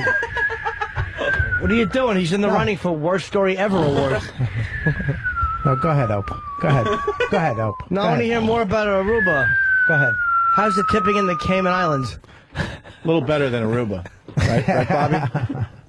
No, go ahead. You're right. You're absolutely right. Not right. This is a damn good story. No, it's very good. You order your coconut daiquiri. They want a tip. Boom, go. This is just like the old days when we did 55-gallon drum challenge. Go ahead. Let me just step in shit and put it in somebody's face and then fart. Go ahead. Hey, I'll be at the Stress Factory one of these nights. You're not coming. Fuck, I'll be there. Go fuck yourself. There's no way you're coming. Yeah, now I'm going to prove it. I'm going to be there. That's what I was trying to get at. Hey, shark expert on Fox News. This isn't good. He's got a theory that the shark are starting to eat more and more humans because their food supply is being depleted. Oh, the shark expert. So now the fucking sharks are actively going after us. Oh, Opie. Yeah, I'd like to see a shark get me while I'm doing my banking or driving, whatever I'm doing. You don't go in the water with I'm monsters. not going in there. There's monsters in the water. Do you go in the water with monsters, Bobby? I don't go above my tits. I don't like my feet kicking. Why? I like that. I don't want the shark to get that jaw's eye view of me flopping around like that Kittner boy. Know what you guys need to do? Stupid raft. What you doing? I could cure you all. Go scuba diving once and realize how fucking scared everything under the water is of us. Yeah. Sharks aren't. They're all petrified. Yeah, and when sharks get scared, they bite whatever they're scared of. So they're dare I say they're skittish. Look at this real man. There's a fucking rescue going on. Well, one of them's dead Off already. Virginia Beach. Someone's boating in Virginia But no, Beach. that's one of the fucking rescuers. Yeah, Look they're at this looking guy. for- These guys jump out of the fucking helicopters into this water. Right. And save people. And I'm boo-hooing about my mom. Yeah, fucking. We sit here doing a radio show Right. and get all mad at stupid things. And this guy is like trying to save a life today. He looks like a frogman. He's a frogman. I had the G.I. Joe frogman. So did I. Cool. Very cool. All right. The woman says she paid her bill. Yeah, I paid my bill. Okay, first of all, we paid our bill. No, we didn't leave what you think we should have left, but if billing and tipping was mandatory, then why the fuck y'all don't have it on y'all receipt like the Cheesecake Factory or Yamashiro's or, you know what I'm saying? Big Brothers or something like She's used to all the high-end restaurants. Yeah, that's what it is. I was holding out judgment. I'm with Ann on this one. I hate her. She's a cunt. I fucking cannot hate her. stand How many this people woman. went? 3 people? Drinks, appetizers, steaks. But they left $8. Like, they didn't just not tip. She goes into this place, orders filet mignon, and knows that it's going to be expensive. Right. Yet, and knows how much money she got, and yet she just fucking, like, runs it right up to the fucking limit so she could shove it in her fat ass and stiff the fucking waiter. I've had the guilt where I've been in a place, and this was before credit cards. I'm like, fuck, oh my God, I really want that appetizer, but I'm figuring the tip in my head. I'm like, I can't have the appetizer because I don't have enough money to take care of myself, the waiter, and everything else Obama president, nah. That's right. So this woman's entitled. I've done it in cabs, too. All of a sudden, I realize I don't have enough money, so I get out, like, a little early, because I'm like, oh, fuck. I overtip cabbies ridiculous. But I'm just saying, like, I shouldn't. It all like goes to terrorism. If I keep going, I realize that it's going to be, if it's a $10 cab ride, I have nothing extra, so I'll get out early, so I'm still tipping the guy. Really? I'm an idiot. I got to just have more money on me. All right, here we go. Jesus, talk about boring stories. What? You got me back. You're right. You're right.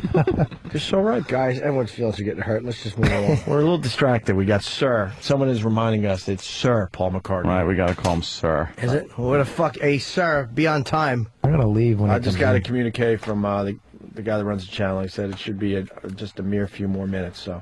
I'll tell the guy that fucking runs the channel to fucking step on the GAS, because I got a fucking GO. Opie last year, and where's Bimini? Bimini? Bimini. Bimini, sorry. Free.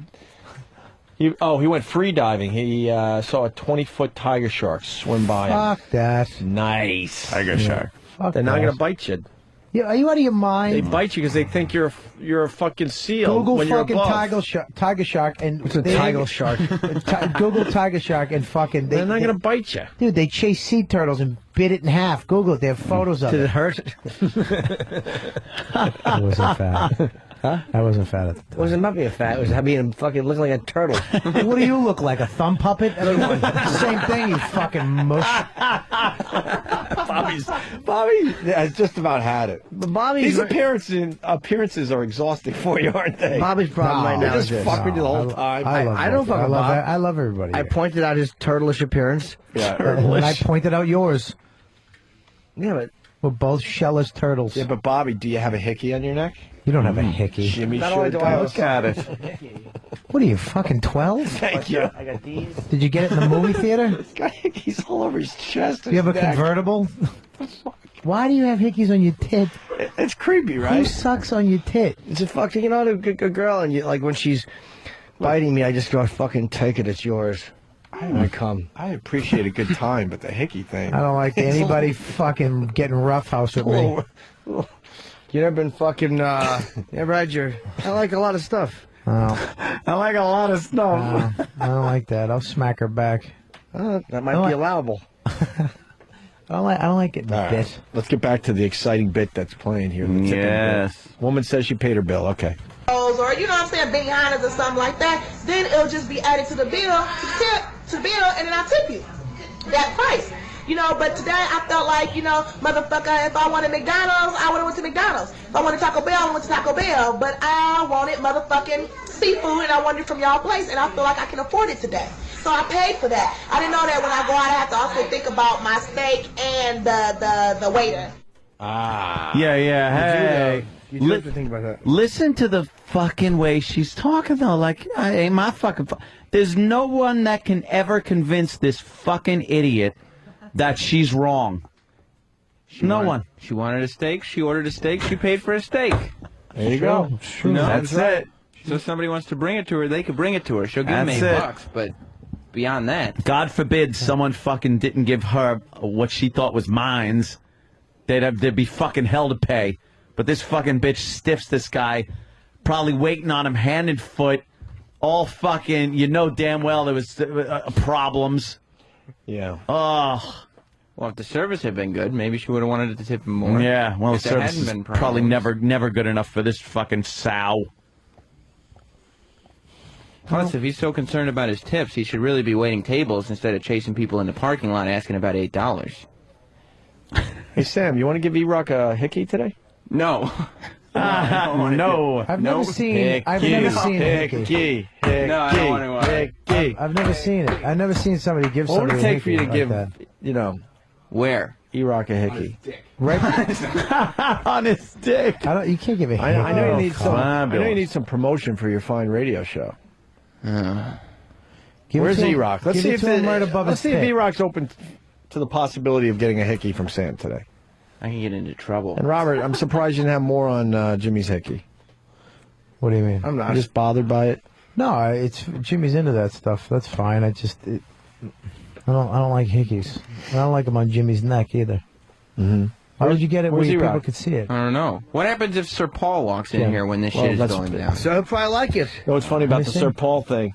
Someone wrote, it's like waiting for the cable guy. I'll be over anywhere between 9 and 11. Yeah. That's kind of what Is there we- going to be an adult there?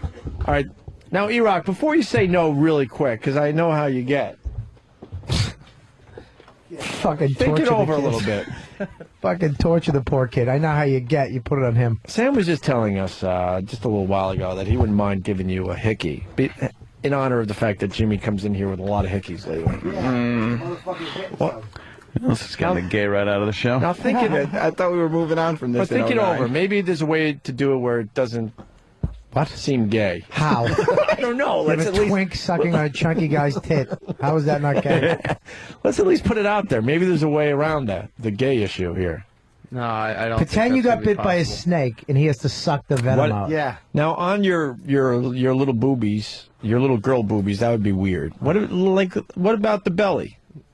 What is Jimmy showing you? Oh, well. What?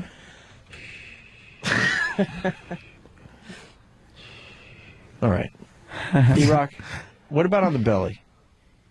What about on the hip? That's disgusting. What part would you at least consider? Obviously, you're not going to I consider. don't want to consider any of it. I don't want a hickey. What if you had to consider? Obviously, the boobs would be out of the question. Why? Right, how about Why are right- the boobs on? I've got them on my tit. Why is the boobs out of the question? Why is all of a sudden he's special? And Opie, can I do it just for say the show. something? So what, Opie, for the why show? why don't you do it in his armpit? Because then the hair and the pit will hide it. You know what? Fucking Bobby makes a good point. No, you can hide it, and it's Sam, where would you like to give E-Rock a hickey? A hippie? I would really rather not do it at all. All right, we understand that Well, much. Of course. But Yeah. where would you like to give him a hickey? Considering you have to. Well, I mean, the surface area alone, and in terms of the best appearance, would be the pale stomach area. That's easy. How about on his ass cheek? Oh, Baby that's gotta steps. be tough. Jimmy, baby steps. I think No, it's hard there's to no- draw blood up through the fatty tissue of the ass cheek for a hickey. That's true. You need like thin skin with tiny. blood vessels very close to the skin. All right, so how about everything around the brain? That's just me. We gotta hurry up because Paul's gonna be here any moment. Come on, E-Rock, for Right, the E-Rock. show. I did a lot for the show yesterday. Exactly. That was Today is yesterday. today. Right. What about right on do your we stomach? do we not talk today? We didn't just play yesterday's audio. E-Rock, right here on your stomach. Right there on your stomach. All right, Bobby's negotiating. Where Right you there where you on your pointing to, stomach. Bobby? Let me see. Just get this little part right here, and that because it happens Yeah. easy because the skin's real sensitive there, Yeah. and you won't even feel it. That's fair. There's a little fatty tissue. Right there, just a little, right here, right above your belly button, off to the left of the right. That's what Sam likes to suck on. Sam, would you do that part of his body? Well, I mean, I would get in a lot of trouble, I think. With who? People. Here you are. Me? Be a man. No, I'll let you do it, Sam. Go ahead. What? I won't get mad at You're you. still making believe you got a girlfriend? Yeah, that one. Yeah, okay. Not for Wow, much the fake longer, though. girlfriend. She already texted me how much she hated it when Bob Kelly spoke to me like I was his prison bitch and was slapping me in the face. Why does she hate that? Tell her. She doesn't like it when I'm used that way because it sexualizes me and puts and Jesus, man. pairs me with Bob Kelly, let me which ask- is not something. Let me ask you a question. Do you mind it? I didn't mind you slapping me in the face. All right, so that's all that Jesus. matters, Pookie. Yeah. It's true. Would you like to give Bob Kelly a hickey? No, I can't have a hickey. What am I, a fucking... All right, we'll go back to E-Rock. All right, we'll work together here. Help me out. I'm going to do Let me get this done, I'm going to Bobby. do this in private with Sam. Help me out here, Henry. That's okay. Trying to give this guy a hickey. E-Rock, kind of people are they? E-Rock, show Bobby the belly at least and see, Bobby, is there an area You where... know what? That's not as bad as you guys are giving him shit for, by the way. What? No, lift it up so you see his tits. Too. No. All right. The photoshops of his boobs. That looks amazing. like illegal photos that you get on a website. I think I might have an idea for where not that bad. you could administer a hickey. Oh. On Eric. Where? I think a good spot would be a place where any kind of skin would have to fold over onto another piece of skin. So I'm thinking either right under the breast area, Yeah. or perhaps right at the waistline where the belly. because it's sweaty and it's probably a little warmer, cheesy. than it needs to be. All right, Look at Danny Ideas over here. You know what? Sam's in. We don't have to worry about Sam anymore. Now we just got to convince E-Rock. E-Rock, come on. E-Rock. Just let it go down. E-Rock. Who gives a fuck? You're the one getting it. It's like getting a head from a guy. You're not gay. Exactly. Look, if you guys just lucky. It's just a if you guys do this, I promise that we won't do any more gay shit for a while. At least not this That's week. what you said. And 2 weeks ago. Even though it's been forbidden, and we know that, a picture with Sir Paul. Ooh. Because, we can take one, but the policy is that, Group shots or individuals? It depends on him. Yeah, at that so. point, I can't negotiate that one. We'll just slip it in, by the way, before he leaves. Can we clear the phone lines? I want a few people to get the chance to talk to Paul McCartney. That'd be cool. So if you got a question for Paul McCartney, give us a call right now. Do you guys want to see this happen? E-Rock get a hickey? Are you guys into Wow, this? look at the enthusiasm. Come on, dude from Alaska. Do you Who's want from to Alaska? see the guy over in the back over there? You're from Alaska? Yeah, Oh, jeez. right there. Why? Because Yeah. he looks like an Eskimo? Jesus, Bobby. Oh, you from here? Of course he's from here. Looks like the cast of Apocalypto. Holy shit. Wow. He's an Eskimo. He's an Eskimo. All right, let E-Rock think a little more. We got the last clip from the tipping video. That's all the rage in Anthony's house. Hey. Yes. She says he took the job knowing he might not get tipped. Wow, I don't like this woman. See, this woman needs a smack. I depended on tips growing up, so this would have set me over the... Yeah. You took that job, you knew that you was working on commission or tips or whatever the fuck, then some days gonna be good and some days gonna be bad. I don't know what bill you thought you was gonna pay with my motherfucking tip. I felt real bad and I felt insulted and I felt like I was discriminated against and Discriminated. all 9 motherfucking yards according to penal code, section code, racist versus tips versus, me in 2007 and me eating filet mignon when the fuck I want to. So you add all that together and I think he got a motherfucking issue. Wow. She's just a selfish cunt. Yeah. There's That's all she nothing you can tell her. She's a selfish cunt. Is she fat? Of course. Of course. She's a bigger girl. The table probably looked like Katrina hit it. Yeah, how many bread baskets do they go through? Oh, yeah, all the free stuff. You may know the refill. Can I get some mustard? I need some bread. Hey, give me some butter. How do we completely step out of this show to make people understand what I'm about to say? They're on the instant feedback. They're like serious questions, right? I'm telling you right now, this is one of those unique opportunities. And as I say, serious questions only. How do I express that's really what we want? We don't want when we say serious questions only, and we don't mean it. Right. We don't want that. No. We want interested parties, people that are interested and have legitimate questions. And who's about serious? And who's I don't know. Travis, just give the calls. Hang up on the people with the goof questions. For real. Let's try to do something a little different for once. Yeah, look. Instead of the same old having fucking sex gag. with one-leg girl like? See, he's got to go. Right. And then we got hickey questions. So, for real, what would you want to ask Paul McCartney? For real. For real.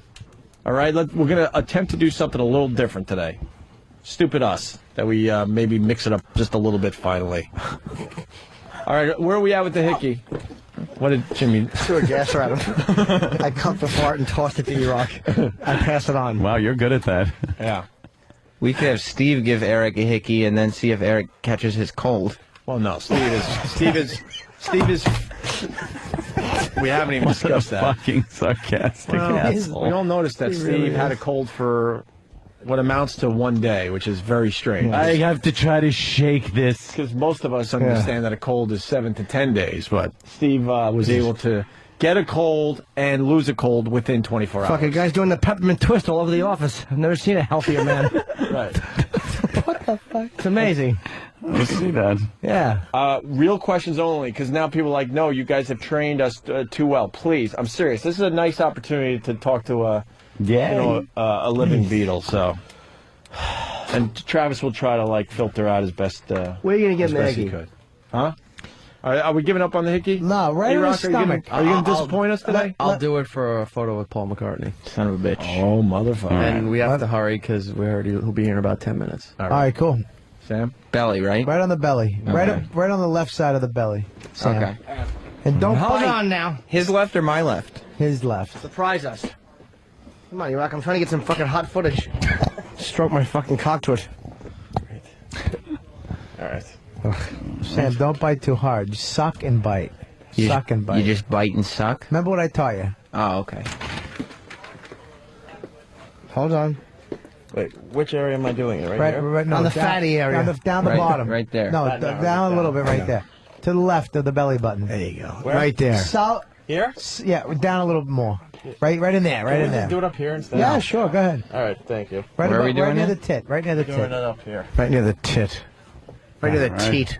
No, Sam's got to hold it, not you. Hold it, Sam. Cup Sam, it. you got to hold it. Now suck on it. Okay. Oh, God. God, get the wire, you fucking aggressive fag. E-Rock a hickey. Aggressive. It's not gay because it's for the show. You got better do it good the first time. Teeth. Teeth. Fuck you.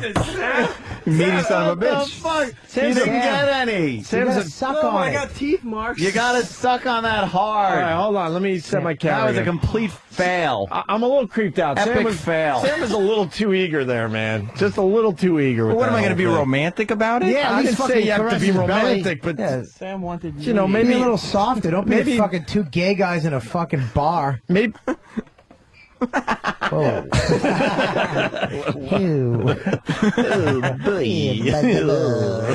Oh, boy. Two gay guys. That's a new fucking show on the WB coming out. Is it? Are we trying this again? Suck on it. Suck on it, Sam. All right, hold on. Wait, wait, wait. Sam. I have a request. Yeah. I'd really prefer to give a hickey to Tank. Okay. Tank Hankers? Oh yeah, Tank. Yeah. No, Tank's not getting the photo with Paul McCartney. No, I understand, but Tank, you're now Tank. Come on down here and suck my fat faggot. Now don't bite, Sam. Suck and bite. Suck and bite. You get suck. Sucking is what gives the hickey. I got it. Keep going, because I got to get. Hold on, I got to get a picture. Keep going, keep going, keep going. Where you going? Where'd you go? Let me see. Let me see. Did it work? Sucking. You got to suck on that skin. Did he get it? Yes. Yeah. Let's see. All right, that'll turn red. Real nice. All right, man. Ew, you got a hickey. From a guy. You just got a hickey from a guy. He slobbered on you? Thank God it was Tank and not E-Rock. Sam, what does skin taste like? Like codfish? Salty. It was like Salty. Like cod? Like a salted Yeah. pork. Like a salted meat. Like jerky? Salami. Oh, Paul's here? Yeah, Paul has arrived. Oh, Jesus. Hope he's not filling out paperwork. Be embarrassing. No, Paul. Weren't you in a band at one time? Paul McCartney has entered the building. We have a live read. All right, give me the live read. So we want to clear the Quickly. field. We'll do It's embarrassing. We'll do a break and then we'll talk to Paul McCartney next. But first, following the success of their initial MMA event, Affliction Entertainment returns with Affliction M1 Global Day of Reckoning, live on pay-per-view, Saturday, January 24th at 9 p.m., 6 p.m. Pacific. The explosive six-fight MMA pay-per-view event will be headlined by Russian sensation Fedor Emelianenko! as he attempts to defend his World Alliance of Mixed Martial Arts heavyweight belt against world top-ranked heavyweight Andre the Pitbull Arlovsky! The blockbuster pay-per-view also features MMA All-Star